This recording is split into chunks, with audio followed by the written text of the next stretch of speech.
the taxes! He's a 10. I choose this family.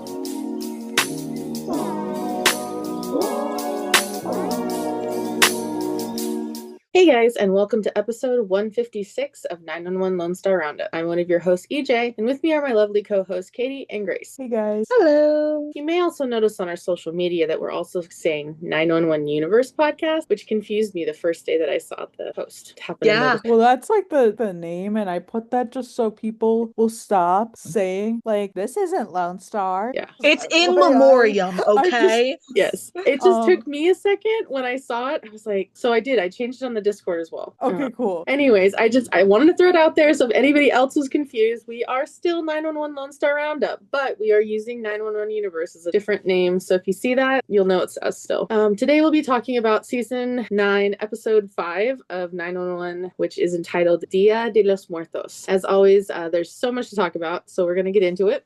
This is definitely an Eddie-centric episode, and yeah, it was a nice like Halloween spooky season episode without it being too like, let's all dress up in costumes. Because they've done quite a few of those, and it was also like a good mix where we did get the Eddie content, but it wasn't necessarily all about Eddie. Like, it was a good mix of like everyone, but like, yes, there were those like pivotal scenes that were like Eddie focused. Yeah. So we kind of begin with this scene, Dia de los Muertos scene. Of course, you know, we've got people, for those of you who don't know what Dia de los Muertos is about, it's usually a Mexican holiday. They celebrate loved ones who've passed or departed. Sometimes they make the food, they have an offering, there's sugar skulls, there's celebration, there's mourning, and it's usually celebrated on November 1st and 2nd, which comes right after, you know, USA's Halloween. I've also read that it does start technically on Halloween, like a lot of the celebrations do. Yeah. So just, you know, keep that in mind throughout this episode. It was a great, I'm glad they touched on it and focused on it. I also want to throw in, like, everything you said, absolutely. It is also widely believed that the souls of those who have departed this is a one time of the year that they can cross over and visit their families again.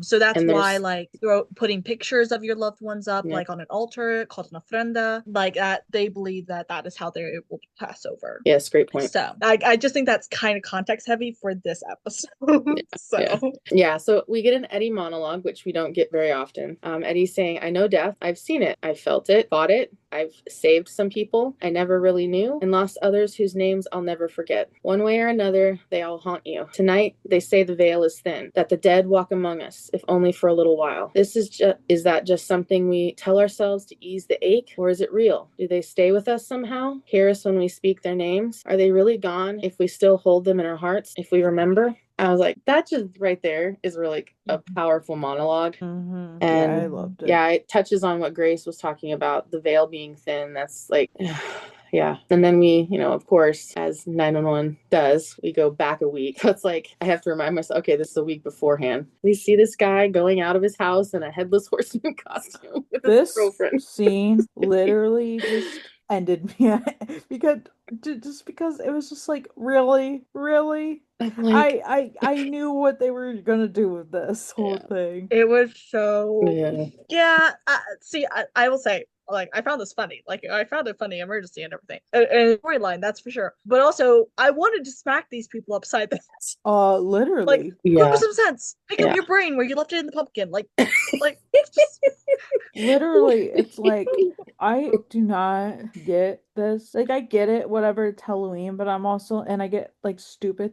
They get the stupidest calls. Like, any, like, emergency drama, any, like, hospital drama you watch, you always say that like, Halloween is, like, one of those holidays. You get all the stupid people that come to ER, and, like, all the dumb the crazies come out. Yep, and it's true, and I'm just like, but, like, this, I'm just like, I just have so many feelings towards it. I'm just like, stupidity. So guy is in this costume, literally his head is covered by a shirt, like the front of a shirt, so he really shouldn't be driving, but he chooses to get behind the wheel and his girlfriend lets him, and so he's driving with his head peeking out of this shirt and he can barely see. He's swerving all over the place. Yeah, swerving, he's like barely seeing, and then she's trying to help him unbutton. She's like, well, you should have, you know, put this on when we get to the party, and he's like, well, I didn't want people to know it was me. I was like, really? Your girlfriend? And she's like, there? They won't know when you walk in with your girlfriend. So then this guy, you know, while he's swerving, and this guy's walking down the road with a scarecrow in his hand. Obviously, it's a decoration or something he's either putting up in his yard or whatever. He's crossing the road and the car hits him. And then, we get the 911 call of the girl calling saying her boyfriend's hurt.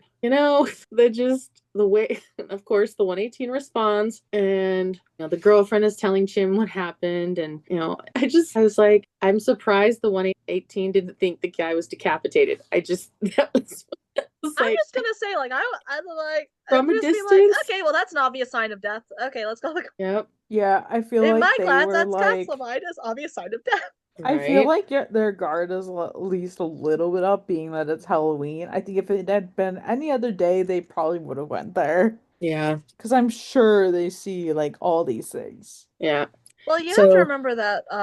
You have to remember that in a few years ago, everyone discounted the guy hanging out of the car as a decoration. That too. That this Yeah. episode and That this reminded me scene of that. remind me of that for sure. Yeah, that's what I was thinking. Yeah. So then we get, Chim's telling Hen and Eddie that they have 2 injured, and Hen sees the costume. She's like, damn, already? And Chim says, so much for avoiding the costume curse this year. And I'm like, oh, here we go. Yeah. So they can't get the door open on the driver's side for this guy. So, but Buck has to get the jaws, and they have Ravi try to get the engine cooled off so it doesn't spark while they're working. So Eddie gets in the car and he's trying to ask this guy, his name's Van, and trying to ask what he remembers. And then, they can't move him. Eddie tells him, try not to move, but he can't feel his toes. And they're trying to figure out how to get him out of the car, because if he's got cervical trauma, they can't just pull him out the passenger seat, which is what they were going to try to do.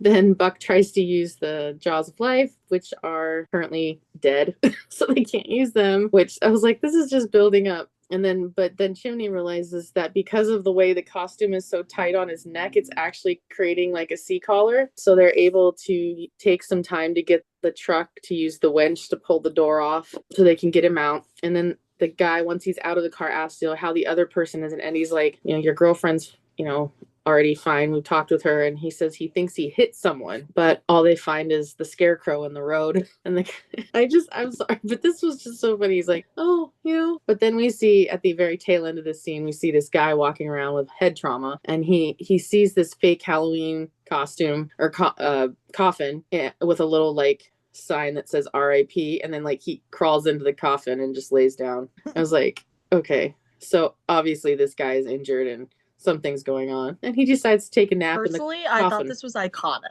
Honestly, this was iconic, honestly. I love that dude, honestly. And like that totally reminded me, I think it was a girl that like she had like that head wound and she was driving with the guy out of her car for days. It was giving the vibe. It totally was. I was called back to season 3, yeah.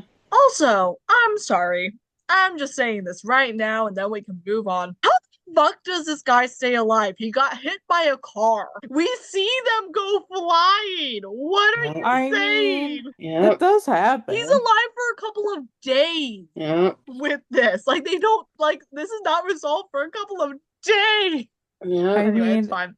Like, this is our silly little wee-woo show, I know. But, like, just saying. Right? Okay, that's out of the way. That's all I had to say. Moving on. So we go to the next day. We're at Buck's new place. We finally get to see his new place. I love it, by the way. Yes, I do too. It's gorgeous. So nice. I want it. I know. So Buck is trying to get Maddie to eat one of the cookies that he made, and Maddie's asking if something's going to happen to her when she eats it. Buck's like, come on, will you just take a bite? So she takes this little piece and eats it. Buck's like, the way she breaks it off. Yeah. It was so funny. Like, so what was Maddie. that gonna do? She's not here for it. What's that gonna do to break off a piece? It was just like, okay. So she's like, it's good. Buck's, Buck's like waiting for a response. That's how good it is. And he's like, but is it right? And Maddie says she doesn't know what that means. And Buck says how something is missing. He's been trying to recreate Bobby's famous snickerdoodles from memory because he can't find the recipe. And Maddie is like, well, maybe if he baked less and unpacked more, he would be able to find the recipe because he's got, again, boxes all over the place. But Buck's response is, well, he's like, maybe you could judge less and help me look more. Like, fire with fire. I love their sibling relationship. Yeah, they're feisty. I love it. I love it. So there's boxes all over. There's a letter on some of them that say K, but doesn't stand for kitchen. And Buck's like, what? I thought I'd be able to remember what was in the boxes, but he didn't know if it was going to take him 4 months to find a place and then 3 more for the previous tenant to finally move out, which I'm not quite sure how that exactly worked, but just because Yeah. I'm like 3 months to get a tenant to move out, obviously because we don't know the next part of the story yet. I guess I don't feel like fact checking this timeline. Also, like I have no idea if they just pulled a number out of their, Yeah. you know what's, Yeah. or like if they thought it through. I'm just like, okay, sure. It's been 7 months Well, since. the space arc was about 6 months after Bobby died, and so this legitimately could be about a month after. So It's true. I It's Yeah, true. could because They might see. have actually thought it through. I think in the first episode was when Buck was in Bobby's room, baby Bobby. Mm. And so it kind of seemed like he was crashing with like Chim and Maddie. Possibly. Oh Okay, yeah. Buck. Time Yeah. to go to sleep. Yeah, that's Yeah. right. I'm glad they didn't really harp on that too much, but like, Honestly, because timelines we've are done it enough. timelines. Yeah. Timelines are timelines. Yeah, no, but I'm like, oh, they actually may have done a halfway respectable time. Mm-hmm. It's rare, okay? Yeah. It's rare. Then Maddie says she thinks she would have walked away, and Buck is like, yeah, but how about the backyard? Maddie's like, yeah, the trees are nice. So Buck says that he needs to speak to the landlord about them fixing because he's been hearing noises at night and he thinks there's squirrels in the attic. Oh, okay. Then of course, Maddie's unpacking a box and is like, squirrels, huh? And she pulls a ghost out of one of the boxes, or maybe it's a ghost. Buck kind of gets slightly scared and then kind of goes serious and says, it's squirrels. And Maddie's like, or squirrel ghosts. Like, I love you, Maddie. Buck's like, don't, And I was like, oh, I know where this is going.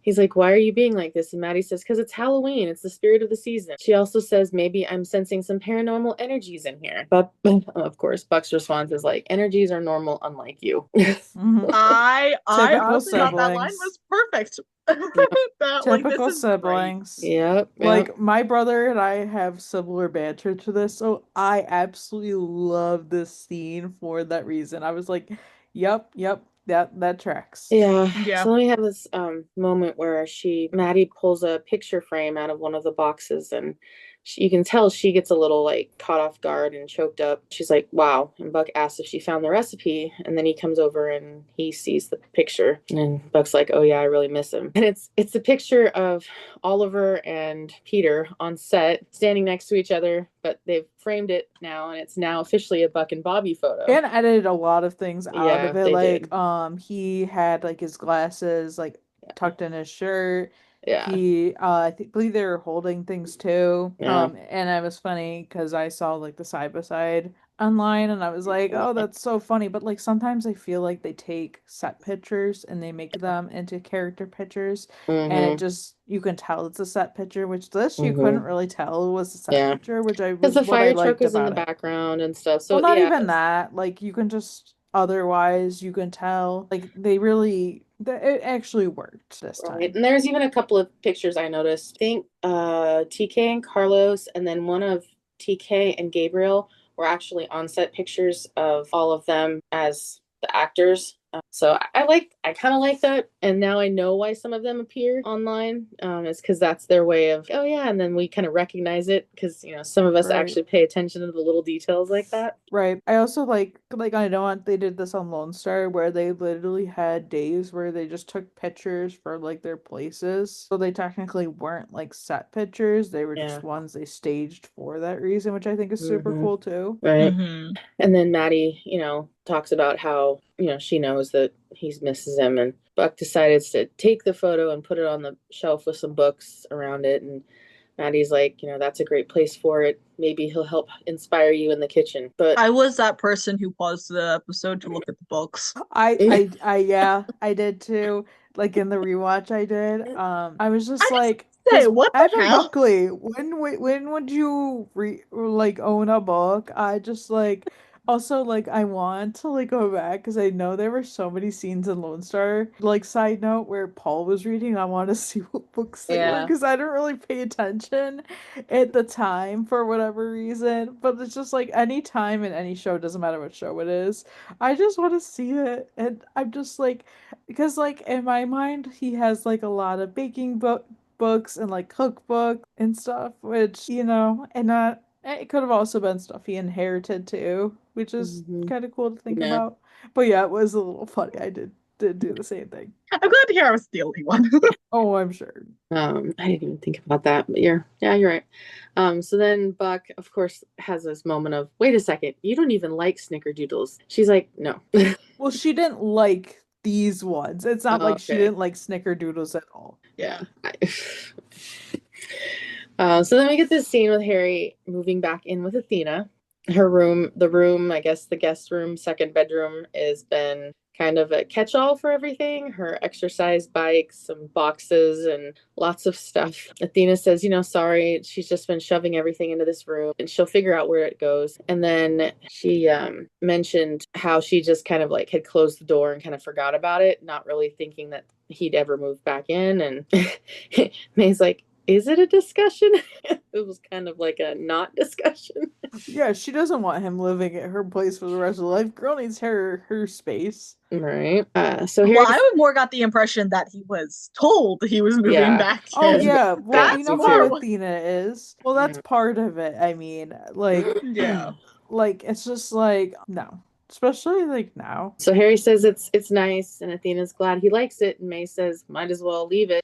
He needs to get in shape for the firefighters assessment test. And Harry said, he's talking about not getting carried away, and he hasn't even had an interview yet. I'm actually really glad that they're taking their time with this and showing the process, because they totally could have had him already like signed up and everything going, but they didn't. They chose to actually do the right way, and there's gonna be a lot of hoops he's gonna have to jump through. Yeah, Um, I am glad they did that. Like I'm hoping it takes a long time too. Honestly, even if it were to take until like end of this season, beginning of next, just because I would rather it take a while and not them just like throw this at us. right. Like it just and also I have more feelings obviously later, as I'm sure we all do. Oh yeah. Oh, yes, absolutely. I am wondering if they're going to take the route of like next episode for the fall finale, if we're going to get the confirmation then, and then they're going to use whatever length of time they decide to slide in for the break to have like his training or something. I don't know. That's Possibly. my current speculation, but who Mhm. knows? Yeah. They kind of just do whatever the fuck they want. Yeah. I mean, yeah, I that mean, makes it's Their sense. show. done. They've It's done it for fun. 9 seasons. I'm not gonna It surprise that they're works. continuing to do That's just how TV works though. Like they're not gonna it. certain things they're not gonna like have be on screen, or not even just that, but like they're gonna do whatever time makes sense, because it's like it's TV. It's not, they can't really stretch things out like too long, otherwise it's just like what's the point, or you're waiting for it to happen, so it kind of has to be in some time frame. Yeah. So Athena goes on to tell him that he can put stuff in the dresser, but the closet has some stuff in it. And when she opens up the box, opens up the closet, there's stacks of boxes and stuff hanging, and on the top of the boxes is a box with Nash written on the side of it, which means it's Bobby's stuff from the firehouse. And Athena's like, I can put that somewhere, and Harry's like, no, it can stay. And then May and Harry kind of talk after she left the room, because that kind of caught her off guard. And Harry says that he agreed to move in here, and Athena agreed to be open if Athena agreed to be open with him joining the fire department. Somehow that happened.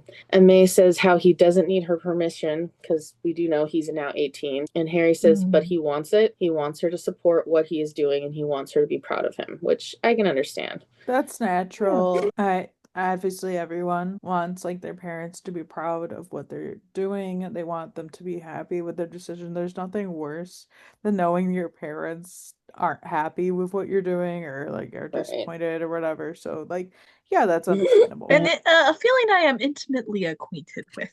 So I feel that, Harry. I get it. Right. So then we go on to a Diaz dinner with Abuela and Peppa and Chris and Eddie. And I was like, oh my God, we've needed this so much. We've missed them.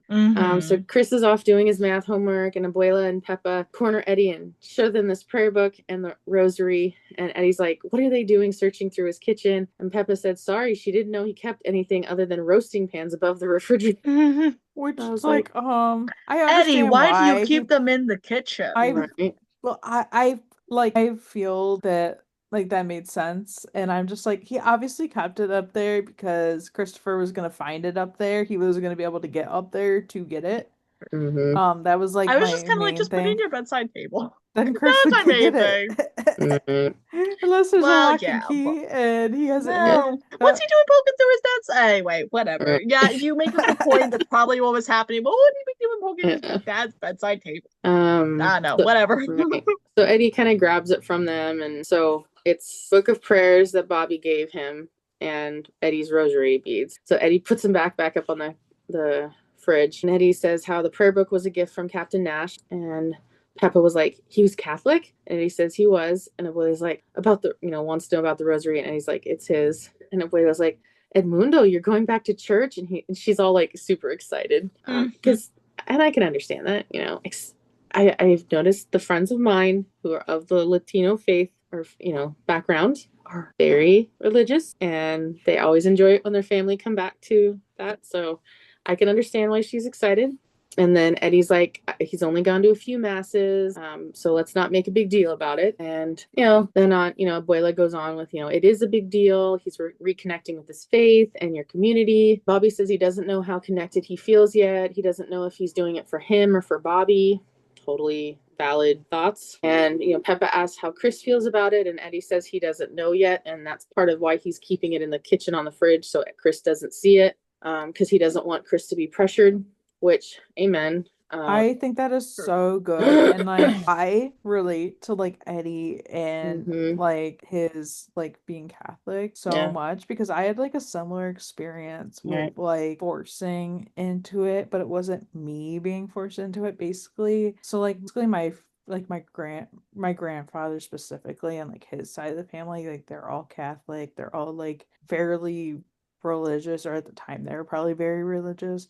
So basically, my mom felt forced into like us being Catholic, us being raised Catholic, us going to like Sunday school, that kind of thing. And I think a lot of people in my area are also like, a lot of people I noticed were Catholic, at least when I was growing up. And so like my mom felt forced, like because my grandparents like, oh, you have to sign them up for like Sunday school, blah blah blah. And so like my mom felt forced and stuff. So like we were raised Catholic and we went to church until we were like probably in middle school, and then we just didn't go back. But so like I relate to it in that sense. And like my mom always says, like now she's like, oh, I kind of wish that like I stand in my ground and kind of just did my own like research, or like let you guys like decide what you wanted to do with that growing up. Because it's like I was moderately religious, I would say then, but like I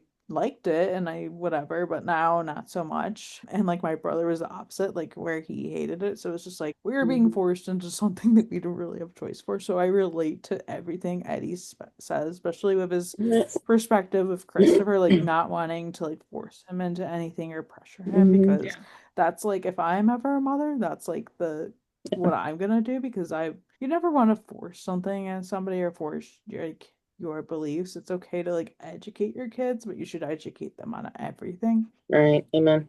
Yeah. I'll say briefly, just kind of to establish where I'm at, like when I speak about any of these scenes. That is kind of what I was telling you guys before we started to record.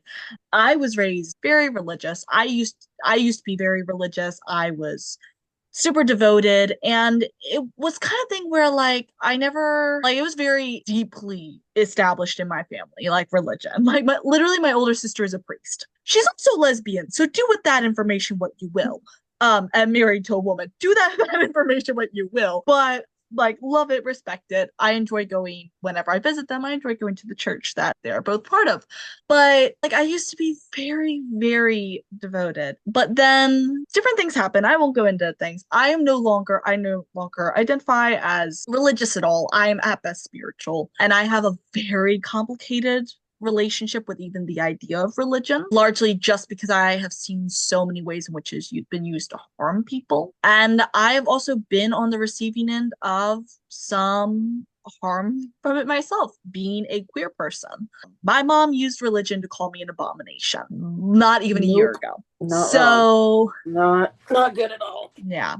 That's Yeah. like, so when I say that, like, this episode, I'm establishing for everybody, this episode is an interesting one for me to have watched, experience, watch Eddie's thing, because, like, I don't relate to him in the way that, like, you can with your story, Katie, but, like, in another way I can sort of relate. And I'll talk about this more in upcoming scenes, because this will become much more relevant in upcoming scenes. Yeah. But it's like, I don't know, this was interesting, and like I do feel like the struggle, I think, that people feel either perhaps going to church for the first time or going back to church or having to kind of face the disappointment of your family when you don't. Yeah, I will keep it short. So I am in the Chris in this situation. So my dad was forced to go to church when he was a kid, much like Katie was sharing. So my dad decided he wasn't going to force his kids. So when he had me, he just wanted me to find my own thing. He didn't expect it to take till I was like in my early 30s, but at least it happened. But I think, and I think I even said when I was watching the episode, I'm like A+ parenting, Eddie, because so many kids are forced to go and not be able to make the choice for themselves. 100%. And it's Agreed. about your choice to choose how you choose to have your spiritual life, if at all. Like, this is right. And I'm glad that Eddie was acknowledging that he didn't want to force Chris into something that Chris might not want to do. No, but agreed. A+ parenting on Eddie's part in that. 100%. We all agree on that. I have friends that are in your similar situation, Grace, that maybe grew up in church and now, jokingly tell me, yeah, I feel if I walk into a church that I would be like burned at the stake or something like that. My but mom not that says stuff bad, like that, but not that. My mom always says she feels like she's gonna get struck by lightning if she walks into a church. We said that it's fun. It's fun attending Catholic mass occasionally for whatever reason with my dad and my stepmom, because they're both Catholic and my step siblings are Catholic. It's occasionally, and that's why I'm bringing like the nuns that come help us butcher chickens occasionally. That's so yeah. That's It's a whole also other thing. funny that my mom says that because like there have been 2 times and maybe the last like 10-15 years that we've had to go to a church. Once when my cousin got married, like over 10 years ago, and then another time I want to say like over like 5 years ago ish when my uncle passed away, so like the funeral was at a church and we're just like it was very weird too because it's just like it was fine being there, but it was just like these are times that it's just like we were like, yeah, this is weird.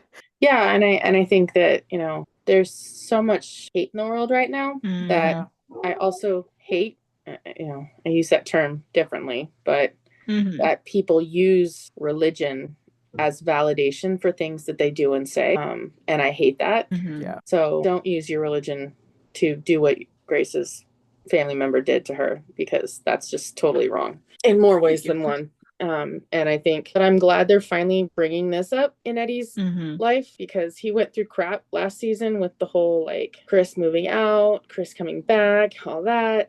Chris coming, Eddie moving to Texas. And so it's about damn time that Eddie starts to figure himself out. Amen for that. Whichever route that takes, he needs to figure himself out. He does, on his own terms. And of course, his abuela and Tepa have always loved to meddle, so I'm not surprised that they were excited. Yeah, they're like the meddling all about queens.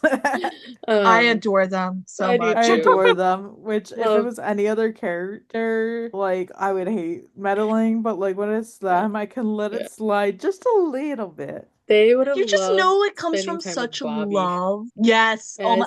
Why do we never get seen? They love cooking with Bobby. I always see in fan fictions like Bobby and Buck, and then Abuela and Peppa, and all the cooking they do together. It's like, why did we never get that in the show? This is why we have fan fiction, because we got deprived. Right? So we get this scene next with Buck hearing a noise in the night. Gets up with a baseball bat. Buck, you have a baseball bat? Questions. Like I don't know. If, to me, that's very normal. Like I don't know, guys. I think maybe I'm just abnormal, but I find it so normal. I mean, it's better than like getting up and like having like a I don't know, a knife in your bedside. Like I feel like that's at least a little bit more normal. I also like I've seen so many shows where people like they hear a noise, they have a baseball bat, and I'm just Mm. like, it makes sense. Can I just ask, do we think he borrowed it, or that he was given it by Maddie because she had a baseball bat while she was running from Oh, Doug? That's true. I I didn't think mean, about that. it might have been inherited. Yeah. It Like, runs in the might have gotten rid of family. it. It Might have runs in gotten the rid of it family. after, Even if it's not even if it's Yeah. a different one, it's just like, Um, yup. So I will say I have one baseball related story regarding that. So one of the baseball teams, the team that's closest to where I grew up, the Mariners, years ago, there was a pitcher named Randy Johnson.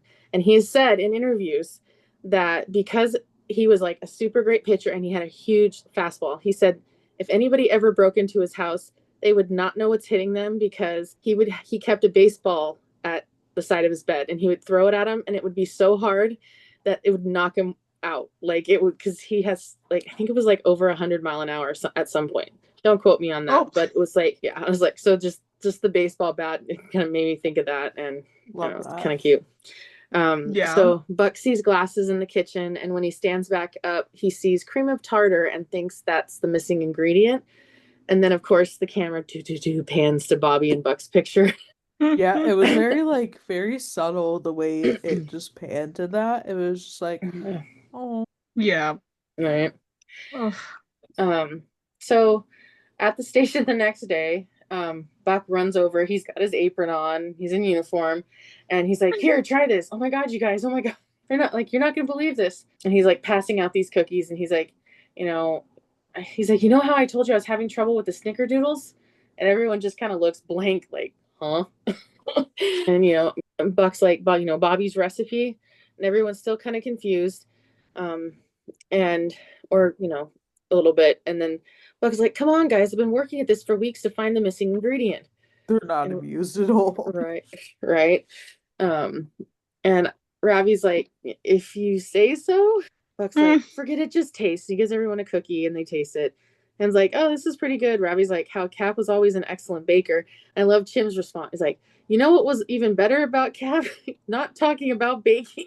I was like, "Oh, Chim." I get it, but I'm also like, I didn't like how they were being so dismissive Yeah, of Thank like I his you, agree. because that feelings. was Yeah, my I didn't like that either. issue. That like really bothered me. Like the second I watched this, I was just like, I didn't like how dismissive that was because I get they're all coping and like I get like they were acting he was being annoying and I didn't find this annoying at all. I wouldn't find this No. annoying at all if I was there. He It was was excited. yeah, he's He's just excited their and he's trying friend. to figure You it know how many out. times I act like that with my friends? Like, Yeah. that's just friendship, man. Like, Yeah, yeah. I felt the same. I felt the same, Katie. I was like, Mhm. oh, I love the scene, but I don't love the scene because it doesn't feel right. Like there are things mm, out of the scene I like, but that moment I'm just like, why did they have to do that? Because that was just like so uncalled for. And I'm sure there were times where Bobby did talk about cooking and baking. So honestly, Chim, whatever. Right. yeah. So then Eddie says, "Oh wow, these are really great." And Buck says, "Guess how I figured it out?" Or Abby's like obsessively trying every spice in the cabinet in alphabetical order. I love Robbie. I do too. That was a funny line. I Yeah. did love that because he would. Buck says, "No, Bobby told me." And is like, "Okay, Buck." Buck says, "I know it sounds crazy." He's like, "I really think he helped him." Help me. It's like, wow, he's like determined to believe this. He's like, "I found a picture of him, so he put it up in the kitchen right next, and then bam, there it is, cream of tartar." And he's like, "It's not completely crazy, and people experience things they can't explain all the time." And Buck's, they're all Everyone's just face. they just all go, what? like, right? And it's like, "You sure it's just cream of tartar?" And Chim's like, "Because you're not Eddie Diaz," pointing to Eddie. He's the opposite of superstitious, remember? I was like, so good. We all and I remember just Jinx. watched Jinx, and so I was like, "Oh yeah." So it was fresh in my mind. And like Yeah. the other episode with like the bracelet thing I'm thinking of where like Mm-hmm. every Oh yeah. like Oh, I keep kidding about Chim that. Yes. like and I believe it was Chim and Hen, they were all superstitious and maybe Buck Mhm. too. Like it's been a while. And like Eddie was thought they were crazy, of course, And per Eddie has it. usual. He throws it at him, and they all jump back. So like those are I the forgot things about I'm that. thinking about. Yes. Yeah. But that was very funny. I love Yeah. every time they call out Eddie not being superstitious, which I wouldn't say I'm a very superstitious person. Like, I'm really not at all. But there were like a few things where I'm just like, let's not do this, let's not do that. Like, Yeah. that kind I'm of like a thing. teeny bit. A little I wouldn't bit. say I don't believe in it, but I'm just not very. But I would say like a little bit. I don't live my life by it, Right. but Right. I believe in some weird. I believe there's some weird stuff. Mm-hmm. Keeps you on your toes. Then Eddie says, you know, how he's just trying to keep an open mind and leave room for the unknown. And Chim is like, "Who hurt you, shapeshifter?" Wow.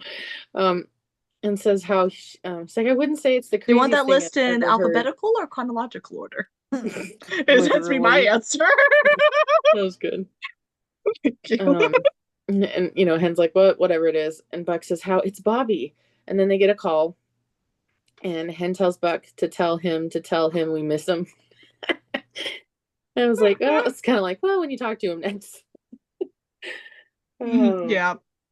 Yeah, you guys are right. I didn't like the dismissive part of it. You know, I liked the banter a little bit, but yeah, I was like, guys, just this is Buck. He's become someone who enjoys baking, and he's sharing about it. Don't dismiss that. Yeah. It's like don't like rain on somebody's parade is my Right. thing too. It's like if I like something, don't rain on it and be like, well, that's not like a real thing to be whatever. It's just like really and I just they've been doing this for a while and like this scene wasn't as bad as some others we've had in the past, but even so, it's Right. just like really and it's just like they did make up for it, and I will say when I rewatched it, I wasn't as mad about it. But even so, I'm just like, really, that one line really just bothered me. Yeah. See, my issue is okay. Hmm. Let's keep this less ranty than I could make it. I will keep it generally short. I love the old feel vibes of the season. I love how it feels like we're going back a little bit to like season two, season three vibes, a little sprinkle of what made some of the other seasons good. That's why I'm really enjoying this season. That being said, the show has been on for 9 years. Tell me why the dynamics have barely changed. Yeah. Good question. Because it's like you think, Eddie joined. Eddie's gone through a lot of changes and dynamic changes himself. Robbie's joined. Sadly, Bobby's no longer there. Chim is now like interim. I say in quotation mark captain. Why? And Buck's also in his early to early mid 30s now. Mhm. Why does it still feel like he is the 26-year-old Proby? Good A bit. question. And I don't love it. I love him being playful. I love him being like the inquisitive, like outgoing. I love him being ADHD personified. I love all of those things, but like you can tell they've done the work to grow him as a character. They have not done the work to grow everyone's attitudes towards him. And it's starting to feel a bit old, and I kind of want them to fix it. Yeah. It's, I also feel like Buck is babied a bit, But he doesn't need to be, is the thing. and Like, he's it's done so much not work on himself. just in the show. I think it's also online people baby Buck like all Y'all know I could go ton. on for ages about that. But Y'all know I could go on. yeah, it's just like they treat him like the annoying little brother sometimes, and it's just like everybody on the show does some annoying things. At times they've all had their moment in the hot seat. Maybe Mm-hmm. some not so much, but for the most part, I think everyone's had their moment where they've done something where you're just like really. So it's just like let's just like can we like get rid of this narrative or like just go away from it because I don't like it. And also, I'd say that like whenever anyone is not having a storyline centered around them, they fall back into like a sort of caricature. Um, and I think it's just the characters they're using don't work anymore because you Yeah. had so much happen over 9 seasons. These are not the same people anymore, but you're Right. trying to make the same dynamics that were in seasons 1, 2, 3, for example, and it's season 9 work in season you can't.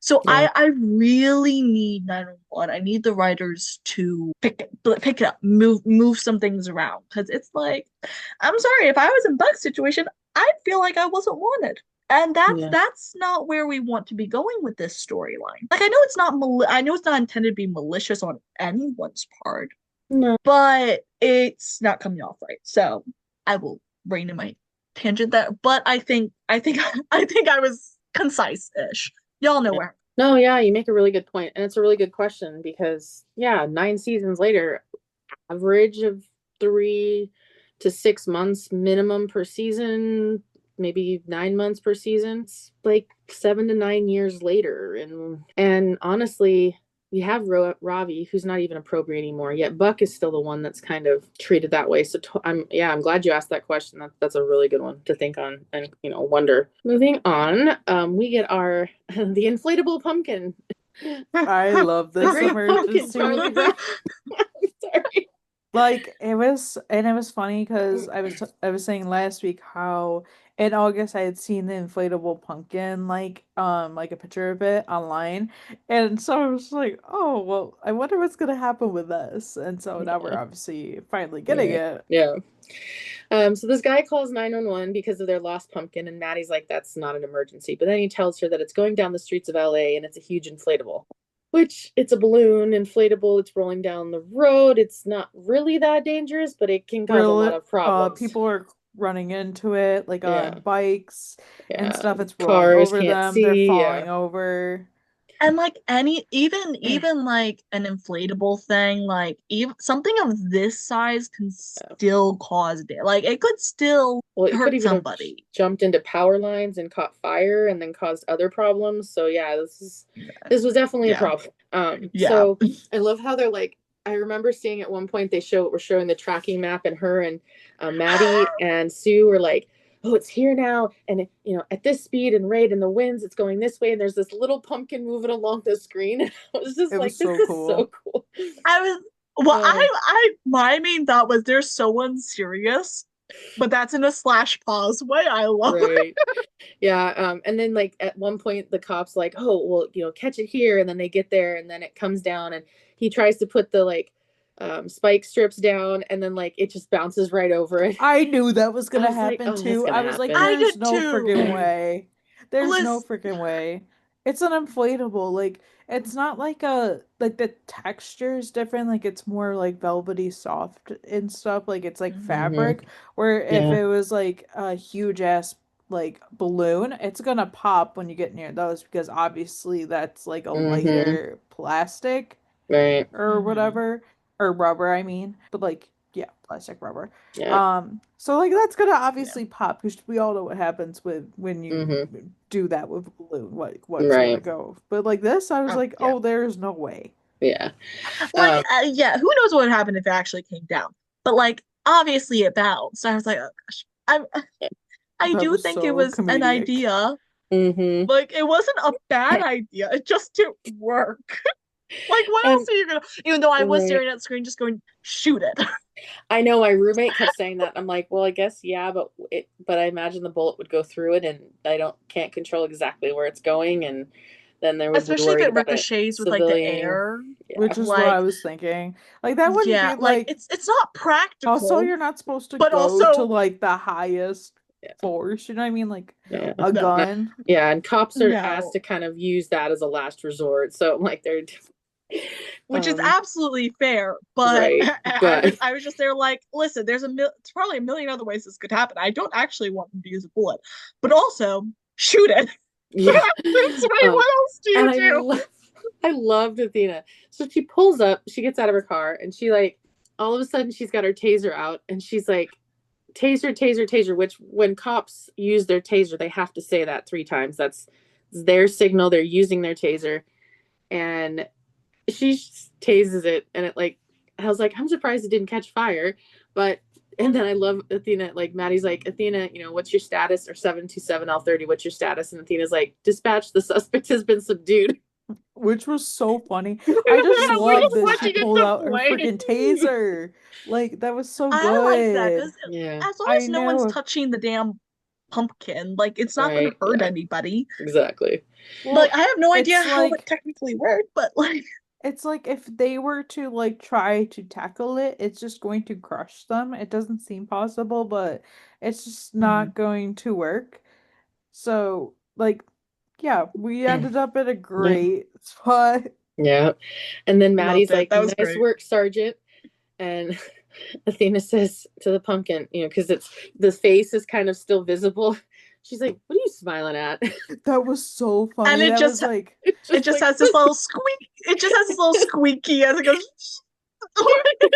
So this was like a funny. very like it was such a fun scene, but it was like just like the it was what we needed in an episode to like break it up. It was just like Mhm. silly, a silly little Weemoo show that just Yeah. casually had a pumpkin just rolling down the streets of LA.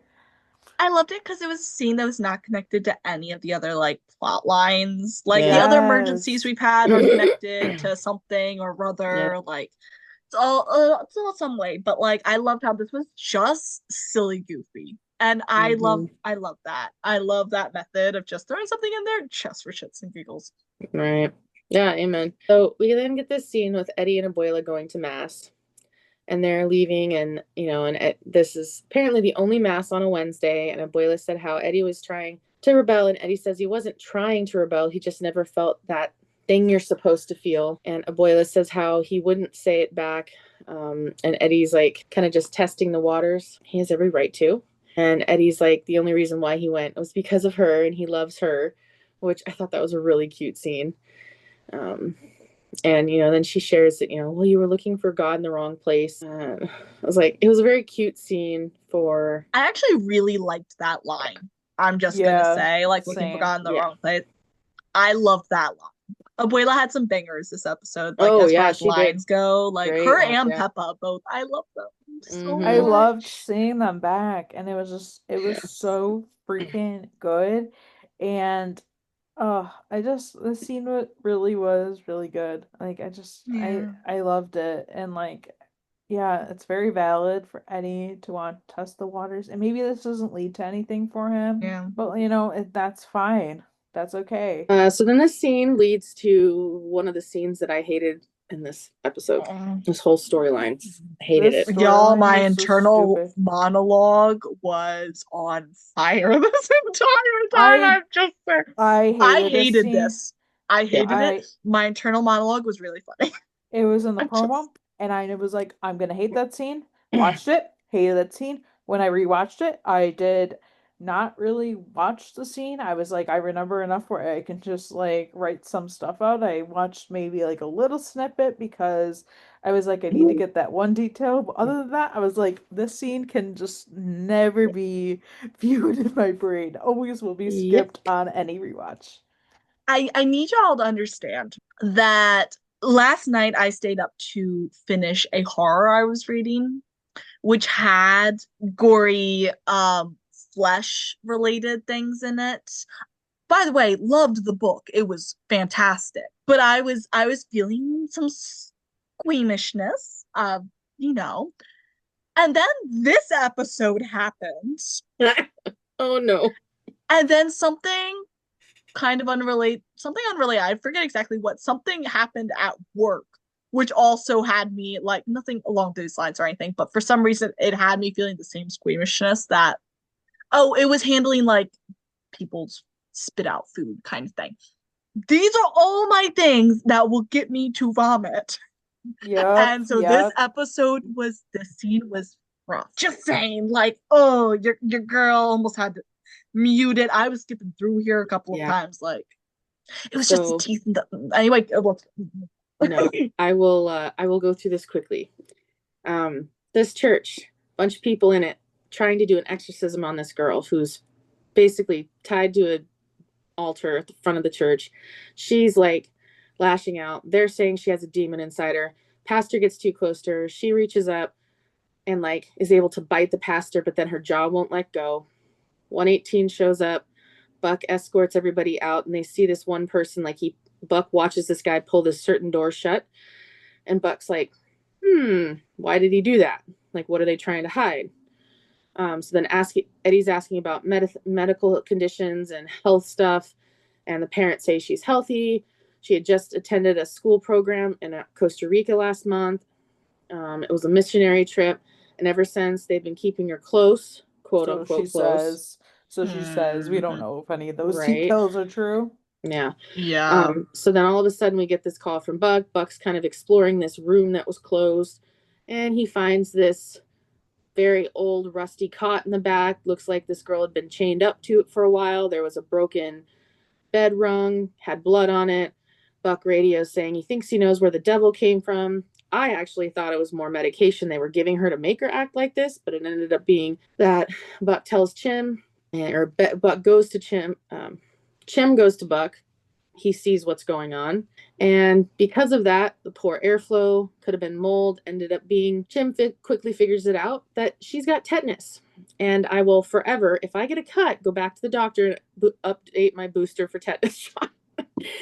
Yeah. But this reminded me, I'm like, oh, I should probably get a tetanus shot. yeah, just no, for- and Yeah. it was so funny. I Last don't- year, it was exactly 10 years when I got mine. I was like, I'm staying on top of it. I don't actually like for the listeners of this, my parents did not really do conventional medicine. I have no Mhm. idea if I've ever had a tetanus shot. And I grew up crawling over rusted barbed wire, hundreds of year old farm. So I'm alive.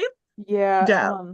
but like when Buck went into that room, I'm just like, maybe don't go into the dark room, but I'm like, obviously it was good that he did Right. what he Yeah. did, but it's just like you always had those thoughts in Mm-hmm. shows when it's like this type of scene and then they go Right. into a room and you're like, well, maybe let's not do that. It's like, well, yes, it was good in this situation. I just like Yeah. I His hate investigative instincts were on point. Yeah, Mm-hmm. that is true. I'm not like a scary movie person. I don't like very like scary things. Hate them. I also like anytime I see a preview for like any type of exorcism type thing in movies, I'm just like, no. That's a no for me. Like I hate the idea of it. I hate Mm-hmm. hearing about it. Like Yeah. I'm just like that is not real. I don't like it. I in this scene obviously it gets worse. We'll get there, but like I'm just like, Mhm. oh, like it's I terrible. read horror, I don't watch it, and this scene is why I don't Why? watch it. Yeah. Yeah. And I'm not even categorizing this as horror specific, but Yeah. it had some elements. That's Yes. why I read it, not watch Yeah. it. Yes. So PSA, get a tetanus shot booster every once in a while. Yeah, I think you're And if supposed to you get ever them get, every 10 years. yeah, and it was funny. Last year, it had just come up on my stories that I had posted 10 years prior. And the next day, I literally went to the doctor and I said, just so you know, I just had my 10-year anniversary of my tetanus shot. And it was like, well, you're due. And I got one. And it was just so funny how it happened. But I was like, and this is why. And it can cause lockjaw. And that's what had happened. This girl was thrashing around. She was going crazy. And even Chim was like, I bet you anything she's got a puncture wound on her foot from thrashing around. Sure enough, she does. They start giving her these meds. Her jaw finally releases from this guy. They end up having to like dim the lights at one point because she's, going crazy, too much stimulation. And then Chim and Eddie and Hen, they kind of get her out to the ambulance, and the parents want to go with her, and they're like, yeah, you can visit her later. And then I love it. Athena shows up, and it sounds like, they're like, well, she was sick, and, it was the devil. It wasn't that she was sick. And I'm like, yeah, right. You guys are just psychotic and using religion badly. Yeah, Just and saying. I love what Eddie said too, because Eddie's Oh, like, yeah. he said, Eddie was going off this Oh, yeah, yeah. I episode. And loved honestly, him. I was like, go for it. Like, yes, I was like, go, they Eddie. needed to hear this because Eddie had said to them, like, after, like, Hen says, oh, you can visit him later. And Eddie's like, if she wants to see you. And the Yeah. mom was like, why wouldn't she want to see us? And like Eddie's like, well, you locked her in a cell, tied her to a table, and yeah, like she Again, said do she you want was the list in sick. alphabetical or chronological order? Right. Literally. There's Like so Yeah. they much. think they did nothing wrong, which is what Right. is more disturbing about this. And I Yeah. And hate then that like, there's people out there that yeah. legitimately do this. I'm sure of Mm-hmm. it. Oh yeah. Yeah. And the girl kept saying that she was sick, and the parents like they kept saying it was the devil. And then See, no, I was gonna say I said my internal monologue was on point. I also said that in my earlier rant about my feelings on religion and how it's pertained to me in particular and all that. I said it would come up later. This is when it came up because in the beginning when they were like, "Oh, the devil's in her," I'm like, "Oh, they found out she's gay."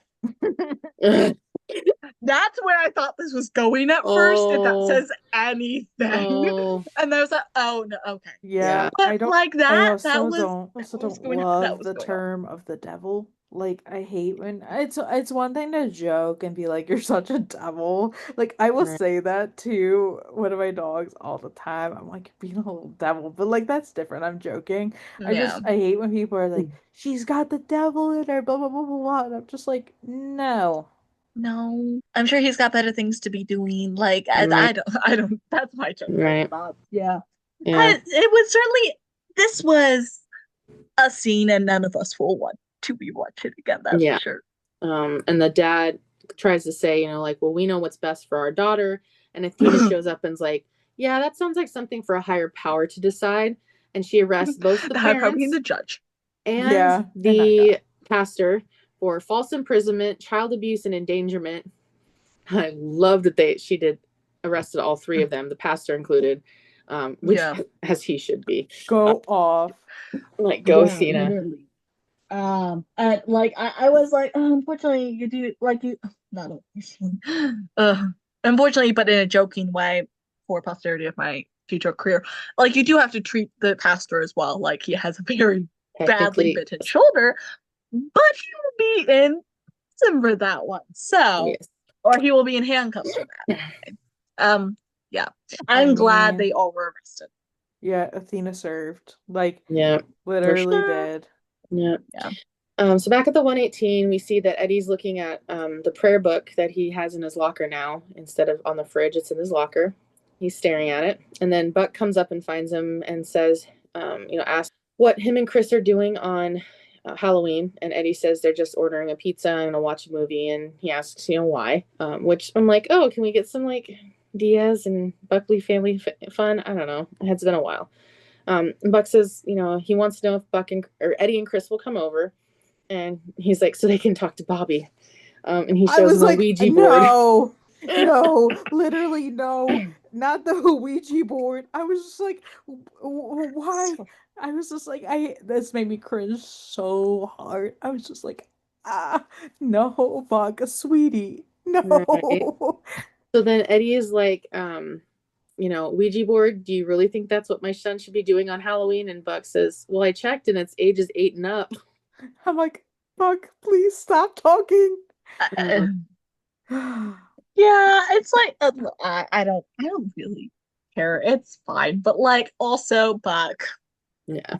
Those things aren't sweetie. real. Like, Right. it's just like I hate that it's even a thing. Like Listen, I sort it's of I sort of believe in spirits and ghosts. I Mhm. do like that is part of like my spirituality is I do believe like that there are other things in the world with us. Mhm. Um, but I don't think the Ouija board is how you talk about me. yeah, I do like I also almost guarantee it was something that was co-opted from something else and commercialized. Like yeah, I almost yeah, guarantee that's what it is. yeah, because there've been so many movies about Ouija boards that I'm like, that's where that came from. But it's just like I believe in like talking to your loved ones and like that like they're around you and that kind of thing. But like the fact of the Ouija board the message thing, I'm just like, that's complete BS. Yeah, like and but you can do that without the Ouija. Like Exactly. Exactly. you can just sit in your living room and talk to your loved one. Amen. Yeah, totally. Which, and Eddie goes off a little bit. He's like, you need to quit this whole haunted house bit. It's not real. But Buck then, of course, asks him, well, what happened to leaving a little room for the unknown? And Eddie's like, because Abigail happened. She put her faith in everything she was supposed to. And what did it get her? Tetanus, lockjaw, maybe 30 years of therapy. it's not supernatural. It's just ordinary and ugly. You know, he says, sorry, but God wasn't in that room and Bobby isn't in your house. You know, and then Eddie walks away. That was a tough scene. But I'm glad Eddie, one, he softened himself a little bit. Two, he actually, like, he was trying to help Buck initially, kind of possibly put some feelers out that it could be Bobby. But then Eddie was affected by this call, as many would be. Yeah. It's a hard thing even being like Yeah. watching it as a viewer. It's like a hard thing. So like I feel bad for the girl. Like, yeah. especially when you come out of that like trance of what you've been in, and then find out that not only have you had tetanus for the last who knows how long, and yeah. Yeah, It's also like tetanus terrible. is a killer. Like Yeah. she could have died. Oh yeah. I mean, we don't even know what happens to her later. She might have died for all we know. Like, Yeah. They would have mentioned it if she is. did. That's my only like Yeah. thing. But like, And theoretically, since we didn't get an answer one way or another, like theoretically, she could have. Yeah. That's kind of where I was going with that. But yeah, see, I think I'm a little torn on how I feel about this scene. Yeah. It's I've because seen that a lot with a lot of people. when I first watched this, I was wholly on Buck's side, actually. Like, Mhm. sure, do I think a Ouija board is a legitimate? No, but I do think it's harmless, Oh yeah, generally. for sure. It's harmless. It's just the kids game. it's pretty much, yeah. Like he even said it's for kids 8 and up. But and I was like, okay, Eddie, not supporting your best friend, I guess. But I also, like, with a little bit of time, I do sort of get where Eddie was coming from. I think I'm still, like, out of the two of them, I'm still a little bit more sympathetic towards Buck because I think it was a slight over, but, like, I don't know. I think Eddie I was just more affected than he maybe wanted to admit by the call. Mhm. And Buck, unfortunately, was kind of just in the way of that. And I don't think it wasn't as particularly malicious as this happened, like, before. I think he just burst out in anger. yeah, So I'm like, Which is why I think he I'm like said, slide. sorry, and kind Yeah. of pulled back, I think, when he yeah, realized. it was Yeah. tough and I get like where they're both coming from, but But Buck like just looked so hurt. I think that was the yeah. thing. Like he just looked so hurt. Yeah, it was kind of like damn, but also like I don't really think Eddie was too harsh about it. Like he could have been a lot harsher and gone off Yeah. about it, which he really didn't. And he made like a lot of good points. Like, and it's Yeah. just like with the whole, The fundamentals of what he was saying were absolutely like true. Like look at what, you know, it was an interesting point for yeah, sure. I think it was more just about how he went about it, but like do I think it was a bit harsh? Yeah, maybe more than you guys do, but a little bit, but it could have been bad. yeah. Yeah. It's just like It's fine. the thought, I get it because like the thought of an Ouija board is very silly. Like if you want to do that, like you do you, but like it's just like it's only silly because it's like Buck was inviting Eddie and Chris over to do it, and it's like, well, Eddie probably doesn't want his kid around that, and I don't think kids really should be around that. So like I see that part of it too. And obviously Eddie was way closer to the call than Buck was, so he saw like a lot more. Not to say that Buck didn't see anything, but Eddie was like right there. So like obviously he's gonna be way more impacted by it. Yes. Yeah. Yeah, that is true.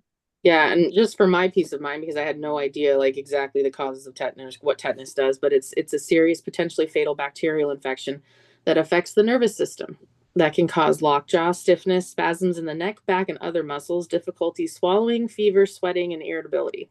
Like, oh, okay, yeah, that's yeah, get your Yep. tetanus shot. Yeah, and I've seen a lot, and not just faith based either. Like I've seen people put their hope and faith in things that, oh, as an outsider, you're like, excuse me. But I Right. also don't want to nullify or validate what they want to believe Yeah. because you never know. So yeah. Also, a couple fun facts.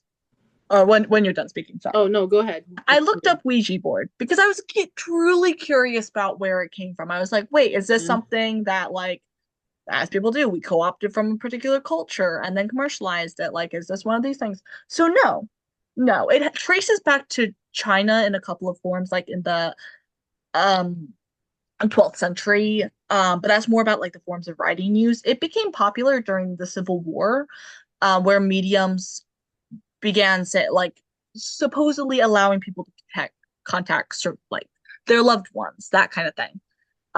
What's funny is, as some people have been around here may know for a little while, I am in Maryland. It was named in Baltimore. That's funny. Oh yeah. Funny fact. But I think that's an interesting, like knowing the history, like because it apparently became much more popular around World War One. Hmm. And I just think it's an interesting talking point, like kind of related to what Eddie was saying almost, that like its popularity and fame was based off of like the grief of loved ones. So I think Yeah. there's an interesting talking point there. Anyway. Goes along with the whole theme of this episode, which is Dia de los Muertos, which is all about the belief that the veil is thin on certain days of the year and you can walk among the dead. Interesting. Exactly. So we get a quick Halloween like scene. Kids are trick-or-treating, and the guy from earlier, who'd been hit, pops out of the coffin when these little teen girls are standing there, and everyone thinks he's acting, and this is hilarious. He just wants to die in peace. He's telling them to be quiet, and they're interrupting him. It was so funny. Like I'm just like, and we're only getting like hints of what they're trying to say or what's gonna Right. happen. But it's so funny. I'm just like, I love this dude. I really Yeah. do. He's so funny. So Ravi shows up at Buck's. Ravi is dressed like Raggedy Andy, which That was so funny. growing up, my grandmother made me a Raggedy Ann and a Raggedy Andy. I had a So I doll have like that, mine but it still. wasn't like I had like it reminds me of that. It's not like a Raggedy Andy, but I had a doll like that kind of Mm, doll. I made in like Girl Scouts, or I don't even know if I made them. I think maybe like the whatever the moms made them when I was in Girl Scouts. So it basically looked like me, but it was like when I was a Girl Scout, and it mhm. was like I don't even know if I still have it. I think I do still have it somewhere.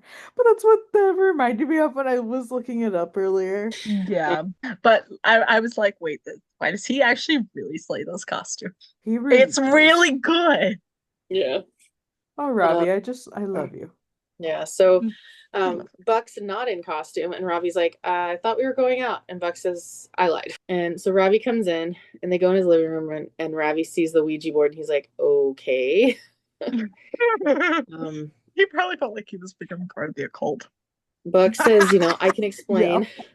And Ravi's like, yeah, I get it. You want to use the Ouija board to talk to Cap's ghosts who you think is haunting your house. Robbie is truly the smartest out of all of them. Yeah, Yeah. I think Robbie is also like I don't know how to put this, but he's like more in tone with feelings, so he's more sensitive, and I feel like he also is just very like kind about things. Like I don't think he would ever be the person to like call something out, so he's gonna be like supportive, which even if he doesn't necessarily believe in it, or he kind of like he's very go with the flow, which is what I love about him. Mm-hmm. Since we don't know a lot about his current background of like what he's doing, like when he's not at the station, I also feel like he's got less bogging him down, like mentally. Like he's not as stressed, like there's not family and kids and things that are weighing on him. So he's a little more lighthearted, but also can be serious in other ways. Also, we did get confirmation he is single in this scene because he was talking Mhm. about how girls love. I don't know. It was something. It was something based in him being single. Yeah. Which And I I was feel like, like has okay, also come up before. And like I don't so remember, but probably. well, it just with them like going out, like it makes more sense. And all not that he couldn't if he was dating, but I just kind of figured it was not the case. And I know he's mentioned some things about his personal life in the past, but it's always nice to like see certain things. Mm-hmm. Yeah. Yeah. So Buck's like, "Oh, great, you're in," and Ravi's like, "Might as well be, since apparently I have nothing to do tonight." So Buck's like, lower the lights, and Ravi's like, "I don't think you actually have to do that." And Buck's like, "No, you do. I didn't buy candy this year, and I don't want people to think I'm home." Sorry, done that a few times. Oops, sorry. Oh, Yeah. yeah, I see nothing wrong with that. Like Honestly, valid. We haven't done that, but like I know my grandparents do. Or well, I don't know if they necessarily like turn off the lights. I think they just end up going to bed because, but in their defense, they don't really have like that many kids in their neighborhood. They live in a very like small neighborhood.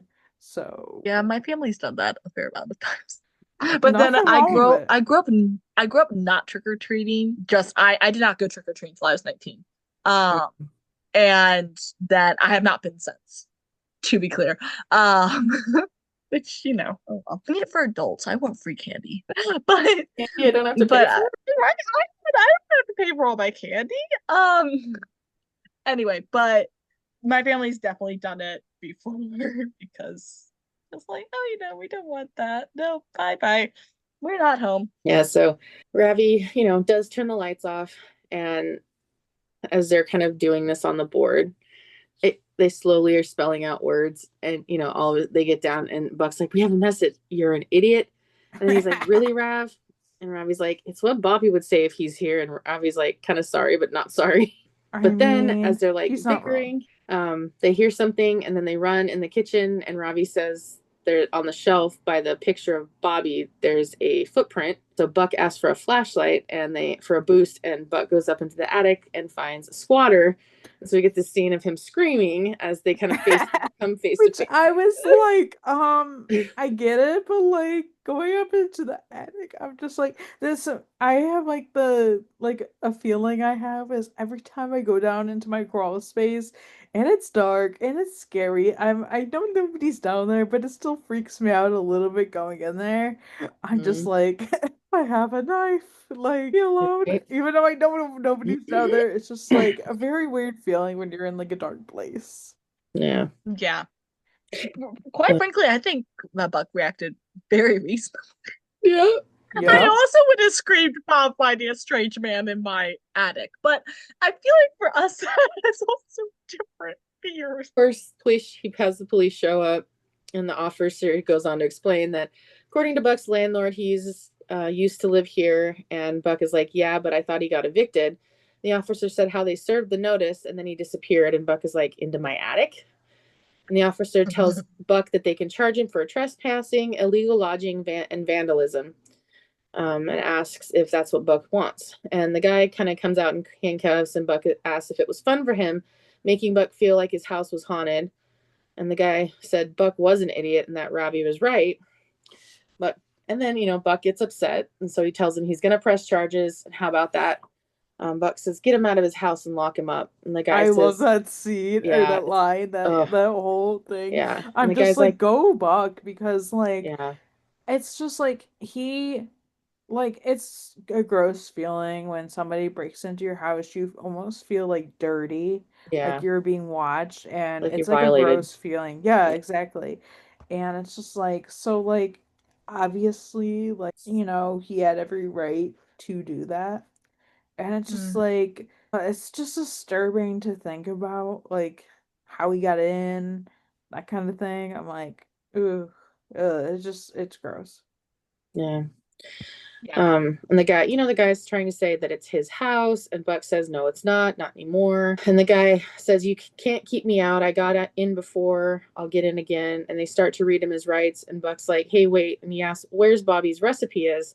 And the guy says he doesn't have it, and asks how he knew about the cream of tartar. And the guy's like, "Because the cookies were dry." I'm like, I don't do a lot of baking. Apparently, I don't know if I've ever had to use cream of tartar for anything. I It So was an bake. ingredient in my household because my mom made a lot of stuff by scratch, but mm, like she made pretty much everything by scratch, but yeah, I can't say I really know the science behind it. So, Yeah, I don't like, it doesn't either. sound right, but sure, I'll roll with Yeah, it. I can't even recall any recipes I use. Like I can think of things that it's probably in, but like I do bake like from here and there, but like I don't know about that. yeah, But I don't know. I do feel bad for Buck because it's just like, yeah, this is like the worst thing to have to go through, and yeah, obviously the aftermath too. And right. especially the stuff with Bobby where he felt like he was seeing the sign, which is definitely like a real thing. Like I remember when my great grandmother died, my mom had said that she has like this like cedar chest in her room. or I think it was a cedar chest. It was either cedar chest or a nightstand, and she said it shifted, like so she saw it move. So like definitely things like that do happen, like where you feel like it's a sign. Like it was kind of like she said something and then it shifted. So I'm just like I get that, but I'm just like I feel so bad for Buck 'cause now he feels like Yeah. well that wasn't that, and it's just like oh that's terrible. I just like, yeah. I'll actually say I'll say what I was gonna say until we finish like talking about this scene because I think we Yeah. have a little bit more with Roddy. Right. Yeah. So then Ravi asks if, Buck needs help cleaning up, and Buck's like, no, I'm all good. But before Ravi leaves, Buck asks him, it's like, so if he wasn't so sure it wasn't Bobby's ghost, then why did Ravi play along with doing the Ouija board and all that? And Ravi said to Buck that it seemed like he needed it. And I'm like, fair. And I'm like, go Ravi. Yeah, I'm Robbie's a like, really Yeah. good friend. yeah. Like He I Yes. just is. he has been really supportive of him. I've noticed this not just in this season, but there was a couple scenes at the end of last season with Bobby with Robbie. Jesus. Yeah. Where I'm just like, Bob or Ravi is just like I love him. I really do. And I actually Yeah. have been enjoying the Robbie and Buck relationship a lot. Yes. Like it is nice to see as a change for a change to see this and to see their relationship evolve like as friends. Mm-hmm. And I hope that we get more and even get like more about Robbie because he has been around for seasons, yet we know like very little about him. Right. And I just hope they dive into him more as like a character as well. Yeah. Me too. Yeah. Yeah, I think what I was gonna say about the scene is that like I felt so bad for Buck because Mm-hmm. obviously like this was a frustrating situation and then we have like this earlier scene of like kind of all his friends invalidating him and now the fucking squatter that's in his house is invalidating him and like making Yeah. I'm like dude can't get a break but like all my feelings about that like still completely true but I was really happy that Robbie like pulled through for Buck in this way because Mm-hmm. like that is what a friend you know how many things I've gone along with my friends to be like sure I may not agree or see what you're saying but if it makes you happy Right. like that is just like sometimes you just gotta roll with it and like if they're wrong then they'll figure it out themselves but like sometimes you just need a friend so Yeah. I love that Robbie's being it I just wish everyone would stop thinking they were smarter than Buck Yeah. Yeah, for sure. Stop treating him like the little brother. even when in some cases he is the little brother like in that Right. situation Yeah. Yeah. yeah it was definitely mixed feelings in the scene but in a good spectrum generally. Yeah, for sure. Yeah. So then we get to one of my other least favorite scenes. Oh, I hated this scene. Have so many thoughts about this Oh, scene. I have mixed thoughts Oh, on this scene. yeah. So Athena gets back and she sees somebody standing at the fireplace wearing Bobby's turnout coats To the and point the back pants is and turned. and you can't see, so you see Nash on the back of the jacket. And then Harry turns around and it's him wearing Bobby's turnouts. And he's like, cool costume. He's like, I'm going to a Halloween party. Mm-mm. I'll say what Athena said and then we'll go through the whole scene and then we can talk about it because I have so much to say. So Yes. Athena said, for a minute, she really thought she was wrong, but now she knows she was right. She tells him that he is not ready for this and it's not a costume. And the fact that he thinks it is shows that he is not mature enough for the job. And Harry says, it's not like it's not like that. He just wanted to see how it felt. And Athena says, well, now you know. Now go take him off and find a different costume. I was so disgusted that Harry thought that putting Bobby's turnouts on and pretending they were a costume was fun. Like, oh, You guys go with what you're saying. I'll let you all speak before I say anything because I feel like we're gonna say a lot of the same things. Probably. I was so mad. I was like, first off, okay, he's 18. I'm like, that's no fucking excuse. I'm sorry. You're 18 years old. You're an adult. You want to be a firefighter. You don't even have the galls to do it. Like, I'm sorry. Like, I was like, no, you're a child. And it is not a joke to put those on. You earn those. All he's earned is calling it a costume. It's not a costume. That's life or death. Literally, his stepfather died in those turnouts. Not those exact ones, but you know what I mean. I'm like, that's a disrespecting Bobby, disrespecting Athena, and just being a firefighter in general. I don't want somebody like that as a firefighter in my life. Right. No. My heart sank, like literally zoomed down my body. Like this made me, and even rewatching it, this made me sick to my stomach watching. This is so disgusting to watch. Any hopeful feeling that I had last week of, because I was never like a fan of like the Harry becoming a firefighter story, because I feel like it's been done like just so many times, not even just time one, just general, and I'm not against it, but like I just and when the idea started, I was just like, no, no. But then last week I like was like I came around to it. I was like, oh, okay, like this could be good. Any feeling, any like hopeful feeling I had about it is gone. It's gone. It's not there anymore. I am not here for it. I'm just like, nope, I hate this. Like this was just so disgusting to see him do this. It was very like childish, and I don't care how old he is. Like it's just like that you don't do that. Like Bobby died, like, and like obviously for Athena, like that's such a hard thing, being that that's obviously like the last thing she saw him in, and not even that for like so many reasons. And it's just like it's just like it was just terrible. Like I guess I couldn't stand that, and I hated that they even did this. And like to Harry, it was just a joke. And I even saw that like the actor had said like that he was even like shameful that Harry did that. So I'm like, at least there's that. And he had said that like he was even like you don't do that, which I guess like that's something. But I'm just like this scene, I'm just like I couldn't even watch it again because it's just like it was also like Athena's reaction to seeing it, because obviously she's just seeing like the Nash to her back. She doesn't see whatever. So like in one sense you're seeing this and you're like, oh, are they like doing like Athena thinking Bobby's here? And then there's like Yeah, at first I thought they were no. playing that.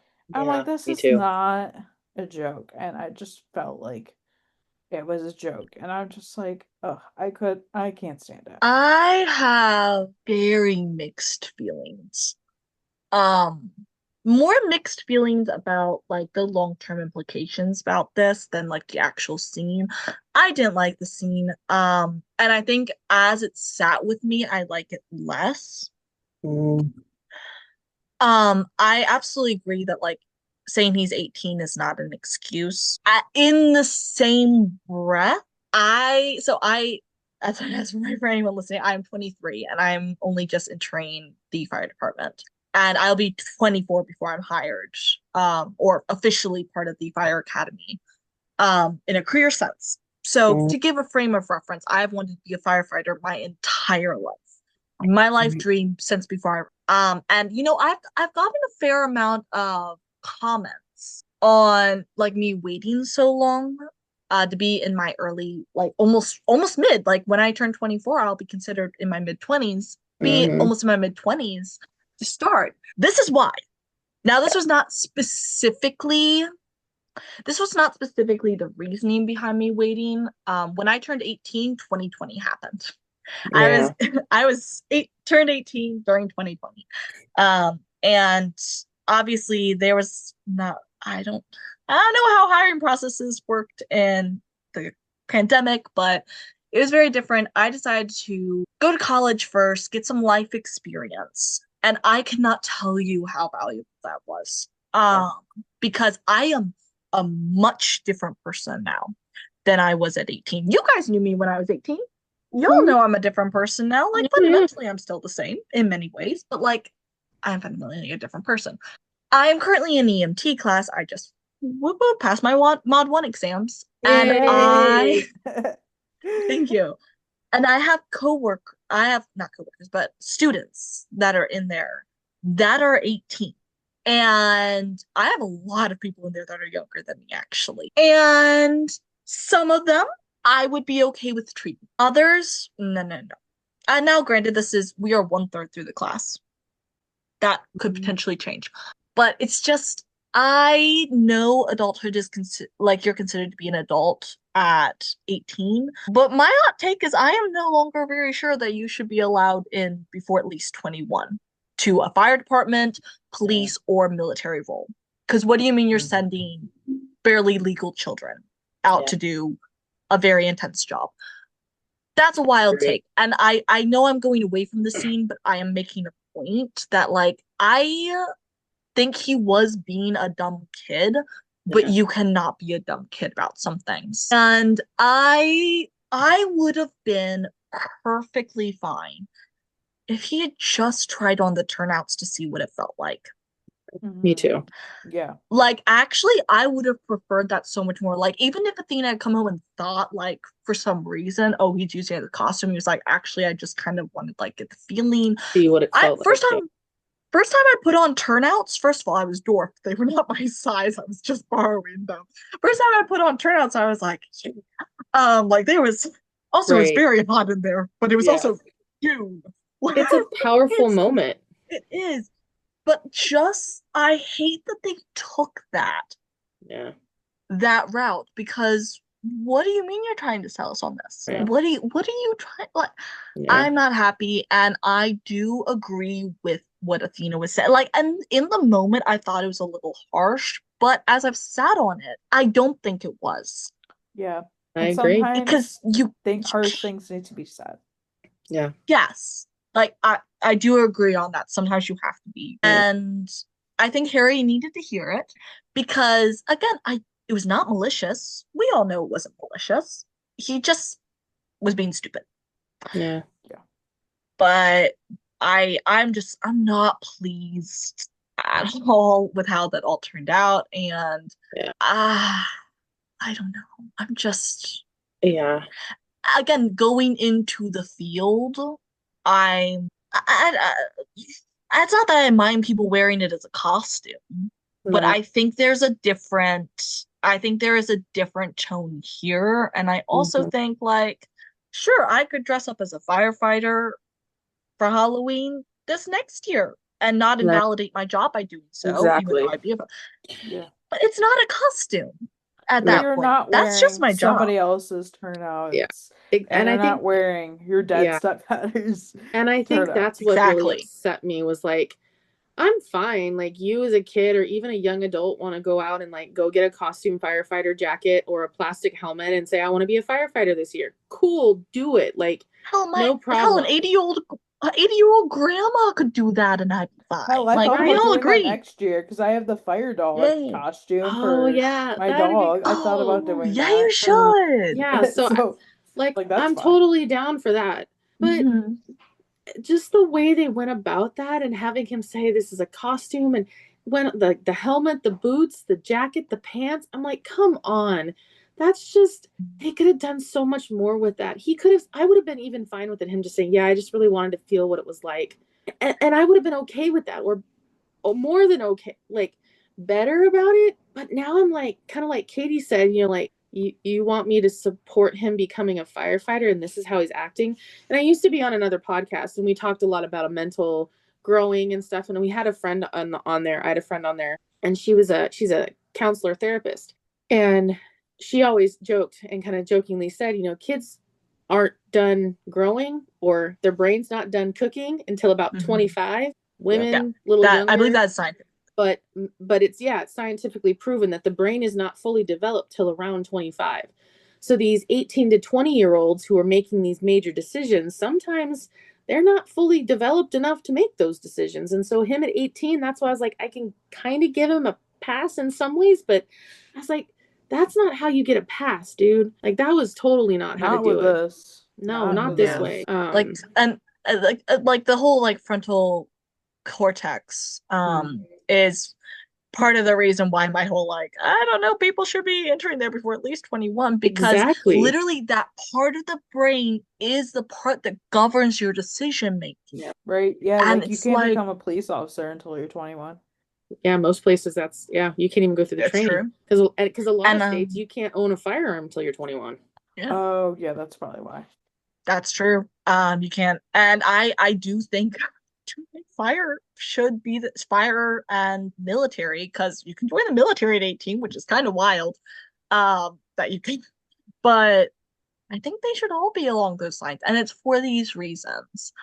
Yeah, That's exactly. just you're just too young. Like maybe still have some sort of a junior or like young trainee program in place Hmm. if you want. Or a Maybe have it volunteer count towards program. college credit or something like that. Yeah. Something again, volunteer, that's another thing. But nah. Yeah. I will not go as far as to say that I am against Harry becoming a firefighter now because of this. I'm not quite swayed that much in that direction, though I absolutely understand any apprehension about that now. Like, I completely get where anyone else is coming from. But I don't know. They're gonna have to do some heavy lifting out of this. And I kind of, you know what? I'm kind of mad because neither one keeps doing this. They keep undermining themselves and then having to still pick it up in some way. And I'm like, Right. you could have done this scene so much. Like, I know Yeah. you need a little drama, a little bit of like argumentative, like you need all that. That was There are just like so many too different ways it could much, have done. too much, too Yeah. much. And like, I guess a better way to put it is like, I guess this like tainted it for me, Yeah. where I'm just like, no, not to say I don't want it, but I'm not looking forward to it either. Yeah, I think it'd be absolutely okay if people were like, "Hey, I don't want it anymore." I think that's Yeah. valid too because I feel like there's probably a spectrum of emotions about this. Like I feel like even just within us, we all had like so many different emotions about this. But yeah, I think we're all on the same boat that it's just not good. Yeah, and just to kind of close it out, I feel like we have a lot of like they have a lot of growing to do. I am happy to hear that Elijah even questioned it Yes. about doing it. So even him being a younger actor questioning that was like okay, that kind of makes me a little happier about the whole situation. Still not happy. Yeah. So quite a lot in that scene. Yeah, so we'll move on to the next scene, which is they're trying a family is burying a loved one in a cemetery. And as they're lowering the casket down of their loved one, all of a sudden this man's voice starts speaking.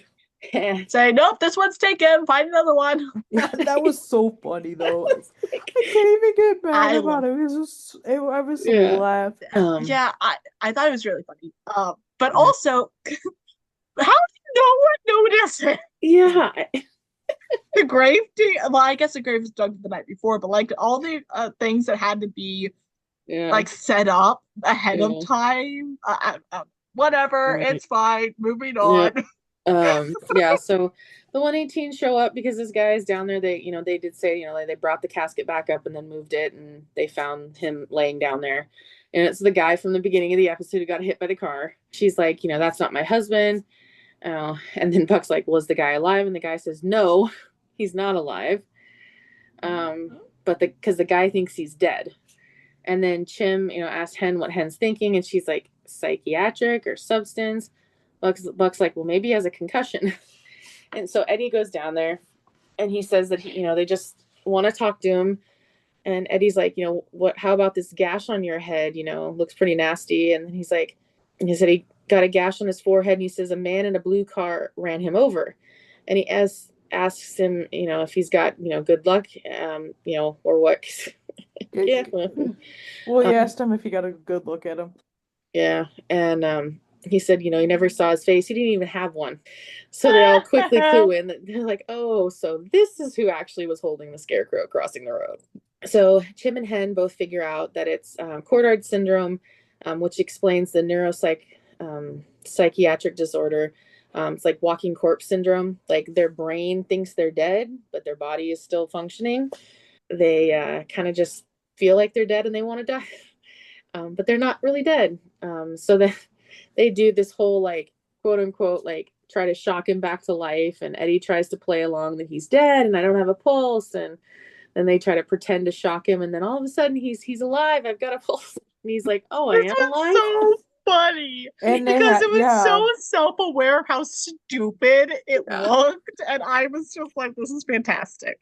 Yeah, it was just like they had to convince them that like, oh, we saved you. And I Right, we just saved you. loved how like basically Hen and Shem both figured out that it was Cotard syndrome at the same time. It was just like them both blurting it Hmm. out for me. I was Good just Yeah. like, old, good love old, it. good Good old, old good old team Chim and team. Hen. Love it. So I love that woman being like, well, now can I bury my husband? Right. Yeah, no, that was a good line. Oh, So yeah. so Okay. back at Buck's house, we see him, he hears creaking in the attic, and I'm like, oh God, did that kid get out again already? So he goes up to the attic. At least now he knows what's going on.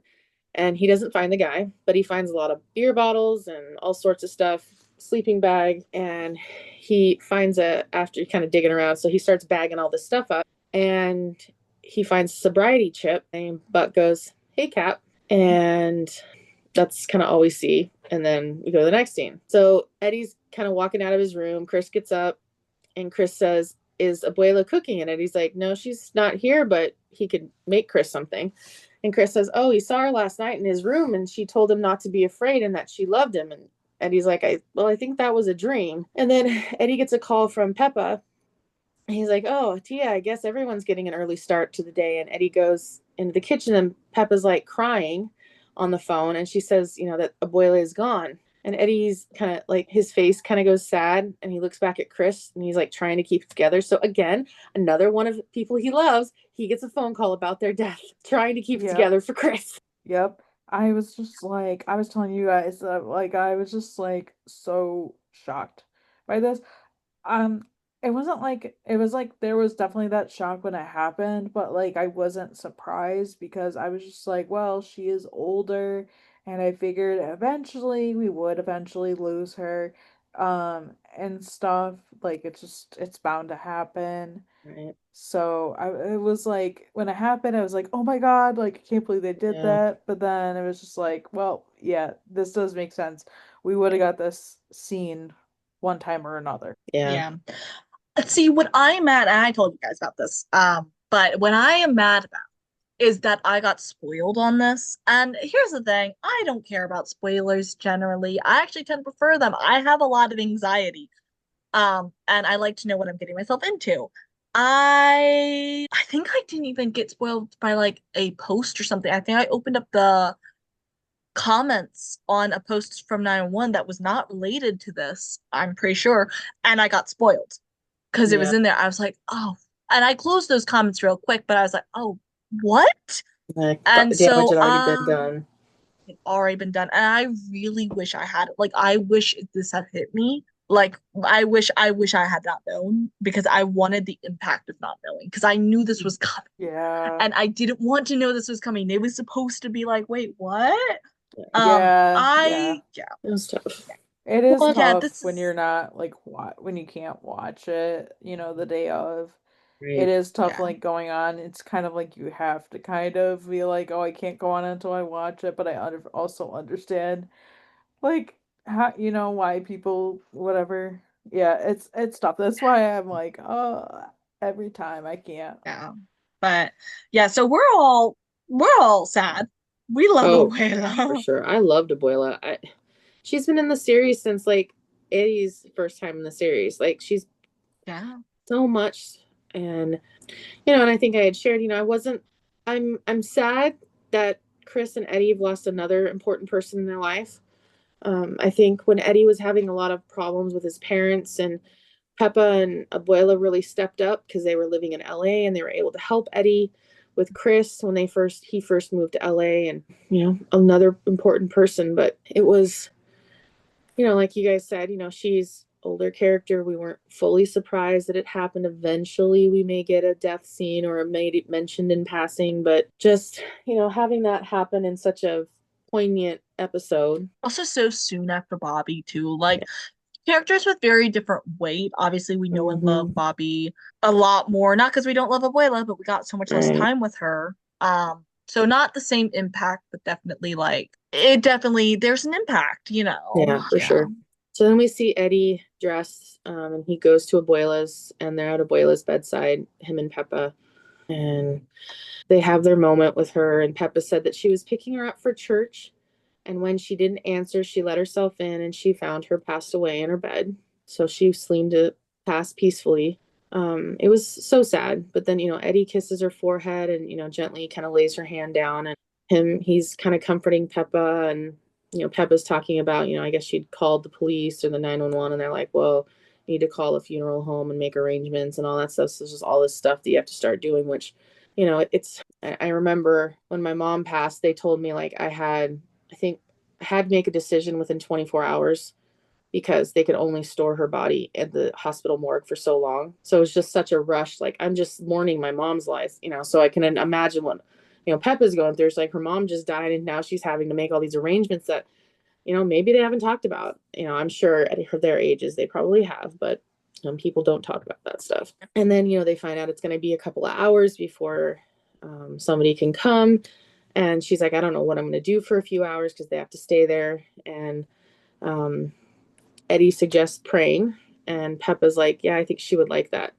And so they start praying. And then we shift to a different scene. Buck is standing outside the police station where Dwayne had been taken and processed, which is the guy who was in his house. And he told Buck, he's like, you dropped the charges. And Buck said, well, he didn't do any damage and he helped with the cookie thing. So he figured he'd repay the favor. So good on Buck. He needed a couple of days to cool off. And the guy's like, thanks.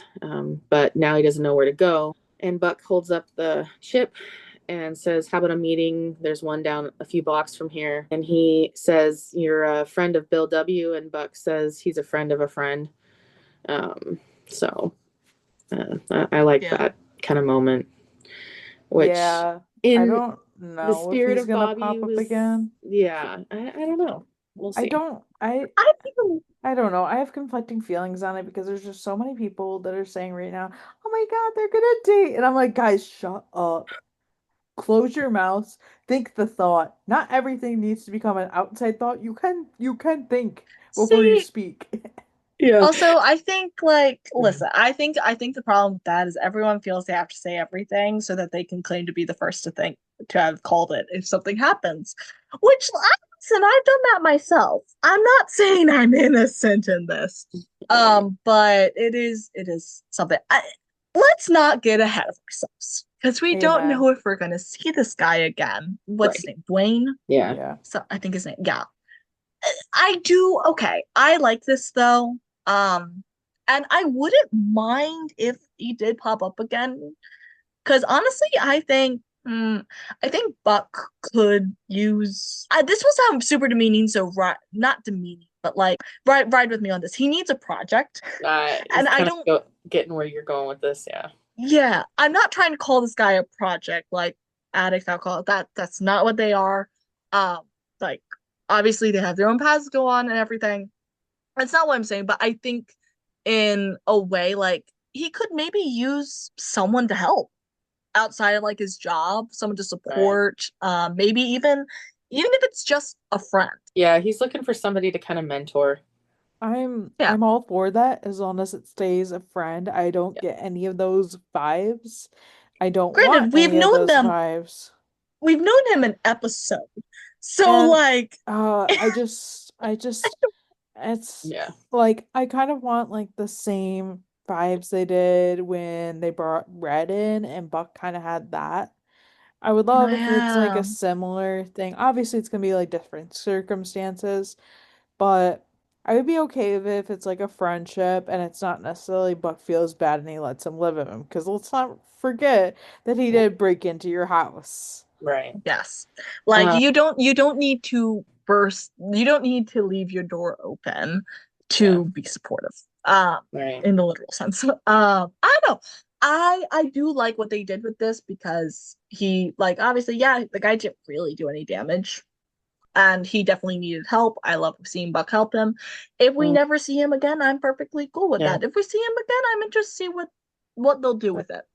And I'd But even be okay because the vibe I got was that, okay, Buck saw sobriety chip and had said, okay, this guy's in, recovery. and we saw like tons of liquor bottles. Yeah. So it was like obvious there. this So the guy guy's maybe clearly fallen off the wagon. And so then he's like, "Oh, let me, because I remember season one, Buck, when he and Hen helped Bobby. So maybe it's time for him to do that again." And so Yeah. And all that's the what different kind of vibe storylines I we've got. had It's like, about all the different storylines we've had about Bobby's sobriety in like one way or another. Yeah, I kind of feel like I like this kind of paying homage mhm, to because Mhm. we all know Bobby would have done that in a heartbeat. yeah, Yeah, he has done that. right, So, and that's Exactly. what I like that that's what Buck's doing. And yeah, if that's where they go with it, I'm in full support of it. yeah. Yeah. So then we go to Athena. She's kind of putting the turnouts back in its box, and she's talking to Bobby as she's doing it. And she's like, he sure left his mark, saying he was a good man, a good husband. You loved and inspired my kids. And Athena says, not sure she'll ever forgive him for that, but he So did. funny. And then So Athena. yeah, and then Harry walks in and says, it's not his fault, as in Bobby. It's not Bobby's fault. And Harry said that Bobby was a good guy and he loved him, but he was the son of a first responder long before he ever met him. It's not a Bars. Yeah. I was like, it's not about being like him. Harry wants to be a firefighter because of Athena. It's about being like Athena. And so that was okay, you redeemed yourself like a peg from season Honestly, nine. I'm not even, I guess, I don't even know how I feel about it. I think it's gonna take Yeah. a while. Like, I don't even think it was a redemption for me. I think for me, it was nice to hear that that's what it was. I never really thought that it was because of Bobby Foley. Like, maybe, I don't know. I feel like being at the firehouse, obviously the first four episodes of the season, I feel like he saw things and stuff. So that was maybe part of it, but like I don't know. We'll see. Yeah, I like what they did with this scene because yeah, I don't see it necessarily as a redemption, but in the sense that I don't know that they're gonna touch on it again. I Yeah. have a feeling they might just leave that scene and be like, okay, anyway, on to the next, Moving on. Yeah. which they have done Oh yeah. plenty of times. So I'm like, I don't know. I do like it because I do like the acknowledgement that Athena has been a first responder for so long, long before Harry, May, or Michael were in the picture. And I also like because I feel like each of her kids have had some sort of complicated emotions about her being a cop. Because obviously May during the earthquake, she was having, her mother was the enemy, so to speak. But let's not forget, Harry and Michael had an experience with police brutality. I think also in season three, Yeah. season two or season three, I want to say. Him pulled over. Exactly. I don't remember if it was full on brutality or intimidation or something, but it was a bunch of cops being bad people to a black Yeah. father and son. And older And cop basically telling his younger cop to shoot, and it was not good. I like to not think about that scene, Yeah. so I barely remember. I don't know that I've rewatched those in a long time. But yeah, that's good context. So like I considering that like both of her kids have had complicated feelings, understandably so, about their mom's profession. I do like the acknowledgement, and I do also love the like attention to detail, which I don't know that they would have gone this route. They could have, but I'm glad they did. I'm glad they didn't forget that and try and make him become a cop. I think that would have been completely against everything that we'd seen before, especially considering that incident seasons ago. Say it was season two, but I don't entirely remember. For what? The police brutality scene. I think it was season 3. It was Season three? Okay. Yeah, it was season 3. yeah. Was it? Okay. And Because like it was one of those two. it was I want to say it was 3A, kind of after the tsunami. Yeah. Oh, that's why I don't know that because I don't watch those episodes. mm, They might have been like Rage or something. Yeah, around the Rage time. possibly. Yeah, I don't Anyway, remember exactly, but it was season 3. yeah. All that being said, sorry, I keep going off on tangents. We've been recording for so long. But yeah, I thought this was a sweet Yeah. scene. I definitely think that they are not going to talk about it again. Probably not. Yeah. So, final scene, kind of scenes, combination of scenes. We see the coroner or funeral home has come and picked up Abuela's body, and we have this another great monologue by Eddie.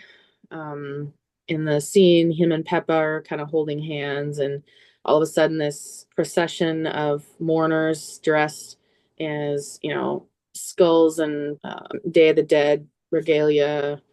There's looks like they're doing like a walking procession of somebody, and there's a picture of somebody in a car, so it looks like it's for them. And Eddie's saying, the first day of loss isn't the hardest. There's too damn much to do. People to call, arrangements to make, too busy to remember, too overwhelmed to let go. Sadness is for tomorrow when finally you are alone, heartbroken and angry, in the quiet and in the silence until you realize you're never really alone at all.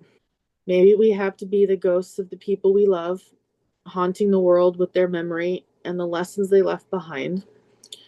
Maybe they are spectators, no spirits, just us, celebrating, dancing, remembering, alive together. And maybe that's enough. This was so beautiful. And then we see this scene where Eddie and Chris and Pepper are going, like, they're remembering their loved ones. Chris puts a picture of Shannon up on the ofrenda. There's a picture of Abuela. Eddie puts a picture of Bobby up there. It looked like there was a picture of an older guy, maybe a grandpa that maybe passed away previously. I was wondering if it was his abuelo. Yeah, I it was was thinking Abuela's that. husband, possibly. Yeah, because I think there was a woman with him, so it was like the two of them. So maybe it was. I love, like, Chris and Eddie are sitting there, and Chris says, they should do this every year, and Eddie says, "Doesn't it make you too sad?" And Chris says, "No, it's like they're still here." And Chris is like, and Eddie's like, "Yeah, I know." So it's just that really good moment with them, because I think Eddie has always, with Chris, tried to hide him from emotions of any kind. Not And wrong. I'm tearing up because it's hitting Yeah. me, but I just think for a long time Eddie has just not wanted to push Chris, not wanted to stress him out, not wanted to scare him, not wanted to this. And I think Eddie's got to realize Chris is growing up. Chris is almost, he's a teenager. He's going to be an adult here soon. And yeah, he's got CP and there's other things going on in his life. But Chris is old enough to understand death and loss. And I think Eddie's got to stop babying that part of Chris. Well, I think in the past it made sense why he Yeah. kind of shielded him from it, because as a Right. parent, you're going to do that. You don't want your kids to like feel grief like that at that young. Like, so in like Eddie's defense, like, yeah, of course he's gonna shield his kid from that, but now Chris is at the age where he understands it, obviously. Like, he gets it now, and like, I I love that Eddie was checking in and be like, it's not gonna make you too sad. And Chris's response was perfect. The way he's like, no, I feel like they're here. And like, I think it's such a beautiful like celebration, and I loved like what they were doing with that, and like just with like this part of it. And Yeah. Eddie had like the greatest monologues, and I don't even remember a time where he was able to give one. So I think that was really just incredible. Yeah. They're really good. Well written. Mm-hmm. Well, like, correct me if I'm wrong, because either we've had them and they're so forgettable, I'm not remembering them, or we haven't had them in a while. I don't feel like we've really had a good monologue in a while, because that used to be a staple of the early episodes, Yeah. like the early seasons, but I don't feel Yeah, like we've had them in a while. it's been a while. The I know Bobby gave him a lot. I think that was Yeah. like pretty common. I think the one I think of most was in Stuck when Maddie gave it, but that's because Stuck is one of my favorite episodes. I do vaguely remember that. I always remember the one that Buck did in End of the Tsunami arc. Oh gosh, I don't remember. Yeah, I don't either. I'd have to go I back. vaguely rem. Oh god, oh no, we're gonna have to rewatch the tsunami episode. Maybe not in my emotional fraught state, Not but right now. I'm like trying to wipe no, my eyes and keep from crying just from the talking of that monologue, but Yeah. I'm trying to lighten the mood a little bit for you. But no, I do think though that monologue, it's hard hitting. It really is. yeah. 10 out of 10. Yeah. Also, what got me was, I don't know if you all noticed, like in the shot when we revisit the Eddie being like at the Dia de los Muertos parade, Mm-hmm. the one that this last scene during his monologue. Mm-hmm. He's just standing off to the side, and we see a hand take his, and for a hot second, I thought it was Abuela. I thought they were gonna, do a little, and I think that Do a was little, probably yeah. intentional. I think it was intentional, but then we pan up and we see that it's Peppa. Peppa. And love it. But I think we had a few of those this episode in general, like, with the little fake out. But Yeah. I love that, like, I just love the attention to details that they did here, like, having someone's photo on the ofrenda without giving like the plot away for Katie too much. Part of the like movie Coco, which is where a lot of my knowledge from Dia de los Muertos comes in, though not all of it for sure. A huge plot point of that movie is that in order for someone to cross, you have to have their photo on the ofrenda. They cannot cross without their photo. Um, and it's because it's a way of remembering. And I love that, like, the moment Buck put up Bobby's photo in his house, odd things started happening. Like, it wasn't even an official friend or anything. It was just a place of honor, but it was like an invitation, so to speak, because he was being remembered and loved. And I loved that. I loved all the significance and all the attention to detail that they poured into this with the photos, the offerings, the ofrendas. I loved the costumes, the attention to, I don't know. It was just Yeah. so beautiful. And I think like the beauty of watching this scene in a little bit took away the sadness of the Yeah. monologue, because it is a hard-hitting monologue, but it was just, there was so much beauty happening at the same time. I'm just saying that, obviously from the first, but it was just such a good scene. Yeah. Yeah. And it's a really beautiful tradition, and it's not even just for Mm-hmm. people, like it's like for dogs too, which I love. Yes. Because I was like reading up about it, and it's like people literally do this for their animals too, because there's like traditions of like honoring them, like creating altars with items like photos, their favorite Yeah. treats, toys, and water bottles. Mhm. And there's also like it reminds me of like somewhere there's like this like essentially like a rainbow bridge where people put their dogs' collars that have passed on. I would never do something like that because my dog's collars will stay with me. But I love the Yeah. idea of it. I think sadly one of them got wiped away in a hurricane, either last year or the year Oh. before. Unfortunately. Um, but it is like a beautiful thing to think of because I know like a lot of like people that have had like furry friends, like they will like do something special in that sense. Yeah, yeah, for sure. And I love it. And what I do love, working with so many of them, because I work with a lot of Hispanic or Latino people. Um, and they are so generous and so giving, and they love sharing their culture. And like I'm giving like little treats from my coworkers. I'm told that if I ask a question, they love like sharing their Yeah. information. And sometimes it's via Google Translate, because we a lot of Yeah. my coworkers do not speak a lot of English, and I Right. speak very poor Spanish. But we and like I hear so many things of people being like, "Oh, like I'm white, or I'm black, or I'm not Hispanic." Like, can we celebrate? And I see a lot of instances of people being like, as long as you're respectful, like this is a day for everybody. So I do like, I love that it.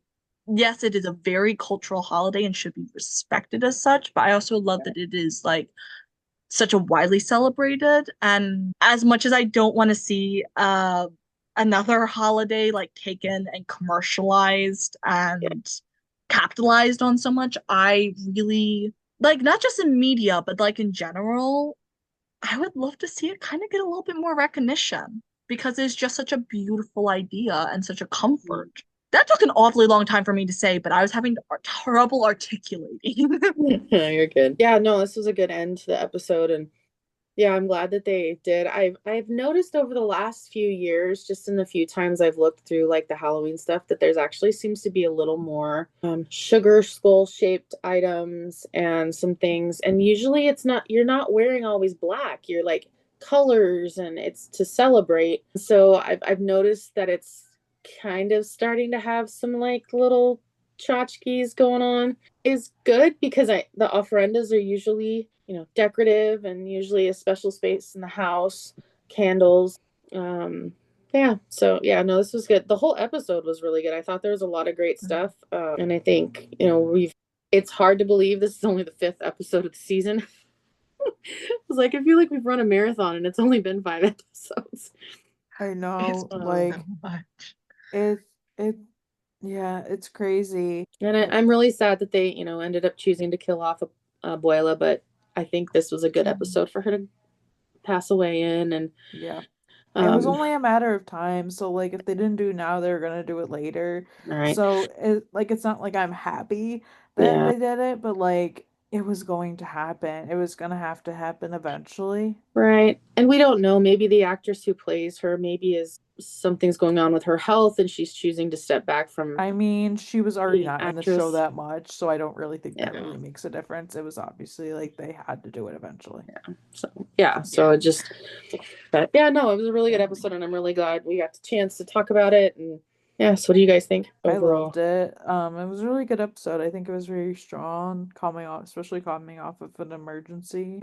It was. I really loved it. I thought it was a fun episode. I think they did really good balancing it, like having still like the spooky season elements of it, where it's still a Halloween episode, and still obviously paying homage to like the holiday, and it was very well done. There were obviously those few scenes where I was just like, oh, I could have lived without that, or they could have done something else. But you know what? That's just how it goes. But yeah, and it was good Eddie stuff and good for Eddie and Chris, and we did get other things obviously in it. Yeah. I agree. Overall, I did really enjoy this episode. I thought it was very solid. I know, like just with that, it was a very solid episode. It stood on its own well after the space arc and everything. Definitely seconding those couple of scenes, definitely could have done without.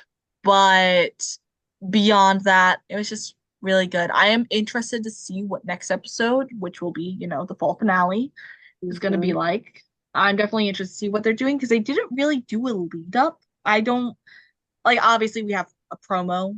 But and I y'all, I never know what the promo is, so I have no idea what's happening next episode. But I'm assuming we didn't get a lot of The promo lead was up very in this limited from what I saw. episode. Okay. Oh, so there could have been something on wraps. Anyway, yeah, all around good episode.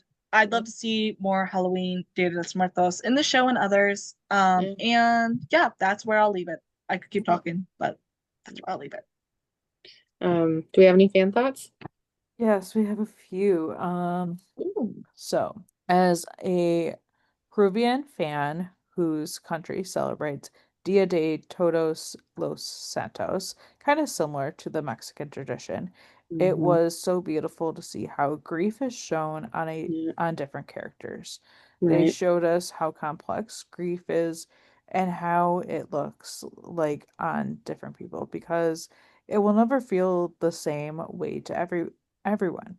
However, I hate they chose Abuela's death to make Eddie understand that death is not a forever goodbye as long as we remember them.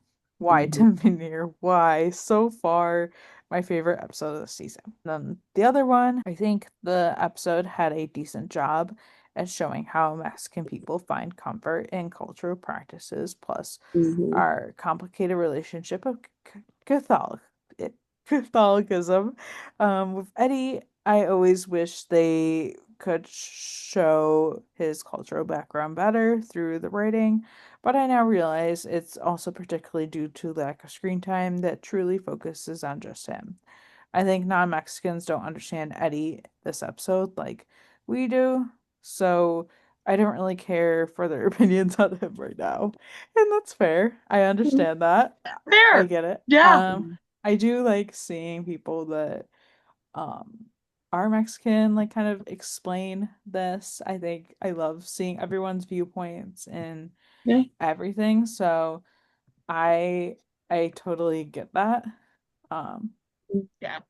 Oh but no, trust me. yeah. As a white person, I am not saying I would not dare to say shit about whether or Mhm. not I think the cultural stuff was done right or not. Yeah. But I will say I loved it. But Right. I do not have authority in that. Yeah. Yeah, I say the same thing. And I took Spanish in high school for 4 years and then a year in college. So we learned a lot. But still, yeah, I do not feel qualified to teach it, explain it. But I love when I do see, because of what I know about it, it's nice to see represented and characters of minority being represented in different media. But I do love seeing, like, I don't know how other fans necessarily have like, obviously we just heard some fan thoughts. We love hearing that. I've not really been on the online sphere for 911, honestly, for the fandom. I don't know how fans are reacting to this, but it sounds from at least our fan thoughts like a lot of people from the same culture or from similar cultures did like how it was done. So I will always defer to them first. Yes, Right, exactly. for sure. Yeah. Yeah, so the promo, I actually watched the promo. Um, I cannot relate. so it looks like they're in some sort of office or clinic, and Buck's like, "This is a doctor's office," and he's like, "It looks like a spa." And they say they can't find a pulse, and Hen is trying to give this guy CPR. The guy, there's this other guy, and he says, he's gone. Hen tells him that he needs to call it. She says he's a doctor, and then Buck is like, like Hen, and he telling her to stop CPR. There's some confusion there, and then you guys see her. She's trying to clench her fist, but she can't seem to. And the doctor, whatever guy he is asking if she's okay, and is about asks about her hand because he notices it. She's like, "Are you trying to diagnose me? You're a salesman." Um, and then we see Hen at home, and she goes to get up, but then she collapses on the floor. And then Athena says she's the on scene and approaching the entrance, and we're not sure if she's home or going to some big call, I or think if she's it's going to going to Hens. I think Hen's. that was like pretty much implied. Yeah, I she think might I've have gotten the seen call or like heard the address on the call and been like, "That's Hen's." And then yeah. what are we trying to accomplish here? So like when they say is this a doctor's office? No, it looks like a spa. What I'm thinking in my mind is like cryotherapy, like um something you see influencers do. I feel like that's the best way to Yeah. explain it. So these people are acting like they are like doctors, like they think they're just like that Right. highly. So they're like pretending. I've seen this done before where it's like, no, you have no medical experience. Like you're hardly that. So I'm really interested to see where they end up. And I know like this sort of thing, like it's gonna be lasting impacts from what I've heard for Hen. Well, we don't know about lasting. That was wrong wording. But like it's definitely going to affect her. Yeah, I don't know. I'm interested in obviously this is like the fall finale. So then we won't have Yeah. an episode till like January 8th, which I guess is better than having till March. Right. Sure. Yeah, I am wondering if we're going to see some rare continuity and maybe find some complications from space, That's what I was maybe. wondering. If they show that, like, because a lot of times you don't see like true after effects spill out from a end of season or a big emergency, not end of season, but like a big Yeah. emergency, whether it's end of season, beginning of season. I feel like the only one we've seen like a major like lasting effect on end of season emergency would be Buck's leg Yeah. from the fire Yeah. truck, But I sort of feel which like it's unrelated. I feel like it's related to this call and not necessarily that. Because I think I read on there, I don't know, it's directly, from what I know, it's supposed to be directly related to this call. okay. Hmm. See, well, I could hope. But No. I am interested because like I obviously have not seen the promo, so I have not seen like anything about this office. But as someone who grew up not going to conventional doctors, I went to natural doctors, homeopathic doctors, say in general air quotes. That sounds like a lot of what I went to. Kind of spa, Snake feeling natural oils. vibes. Snake oil Yeah. smells Yeah, good. which I mean, Listen, I think it has its place, yeah. but it treats symptoms. My belief is that homeopathy treats symptoms, not ailments. Amen. That is exactly what I feel. There's a time and a And place for so, supplements and natural treatments. and listen, Yeah. Arnica does a lot. Like it does good stuff on bruising. It does but nah, I grew up with a lot of that stuff, and I grew up being honestly, I don't know if half of my medical history that I know about is correct because I don't know if I was being done in for a quack job. So that's great considering the amount of things I was told about myself growing up. It's not. So I am going to, if this turns out to be that, please be aware I will be cynical as fuck next week. I am not going to be giving a lot of benefit of the doubt, just because I have the trauma. I'm curious to see what they're doing with this. Do you have any other thoughts? I know I it's a guess I little do upbeat. want to say something before we end it. So, Yeah. a couple days after this is going to air, we're going to hit 5 years of podcasting. So, I did kind of want to just shout that out before we ended. Whoop, whoop. Yeah, I think it's crazy that we've been doing this for 5 years. It's wild. It's so wild. And every time I record and, even like the back end stuff that I do, I'm just like, I love it. Like, I love that this is what we're doing, and obviously we've built like a community and we've all grown through this. Like even when I like listen to like snippets of like the beginning of a podcast every once in a while, I'm just like, oh my God, we're like so grown from there, and We are. um I love it. We've gone through many phases, obviously you guys know Yeah. that, through our Oh, logos yes. and just other things, and I just love that we're doing this, and it's just we have a lot of fun, but it's just fun to talk about our little silly little wee woo show. Yeah. Oh, And Ooh, we wish awesome. yeah, I love Yeah, that, 5 years, and we're doing this. for the fans who've been with us since the beginning, thanks for joining us along the journey, and hope you stick around for 5 more years or however long we keep this going. Because hopefully it'll keep going. Because I enjoy hanging out with you guys and I chatting. know, I love when we talk, and we talk about like, yes, we like joke around a lot, but we also talk like about serious things Yeah. too. Oh, yeah. And we don't just like it's like one of Yeah. those things because yes, we record, we have a lot of fun with that, but we also talk a lot like off the podcast. Like we usually Right. have like sometimes a little bit too long of a before chat and Yeah. stuff, which I'm not mad about, but like Yeah. it's just like you guys like the Like, we're listeners need to friends know we outside the talk a podcast. lot. We Yeah. like to Yeah, yap a we lot. do. Um, and stuff we'll even Yeah. talk after, and I love that. And um, obviously, like editing podcasts, I'm like, oh, we always have great conversations because, like, when I make like the Yeah. little clips to post Yeah. online, I'm like, I will literally be like, oh, this. Sometimes I'll like have 5 of them, and I'm like, wow, that's a lot. But it's options. It's Good for options. social So media too. It's I love that. options. Yeah, for But sure. yeah, Love you happy five guys. Love years. you guys. Well, thanks to you so much for joining us for the last 5 years and listening in. And be sure to subscribe to the podcast wherever you get your podcasts, and check us out on YouTube. For more, you can visit our website, 911lsroundup.com, and follow us on our socials at 911lsroundup. We're on Facebook, Twitter, Instagram, Threads, and TikTok.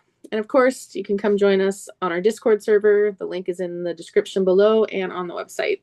You guys can follow me, Katie, at For the Love of Tarlos on TikTok, Instagram, and Threads. You guys follow me, Grace, at Running Rafa 911 on Instagram and Threads. You can follow me, EJ, at EJ8302 on Instagram and Threads. See you next time. Bye. Bye.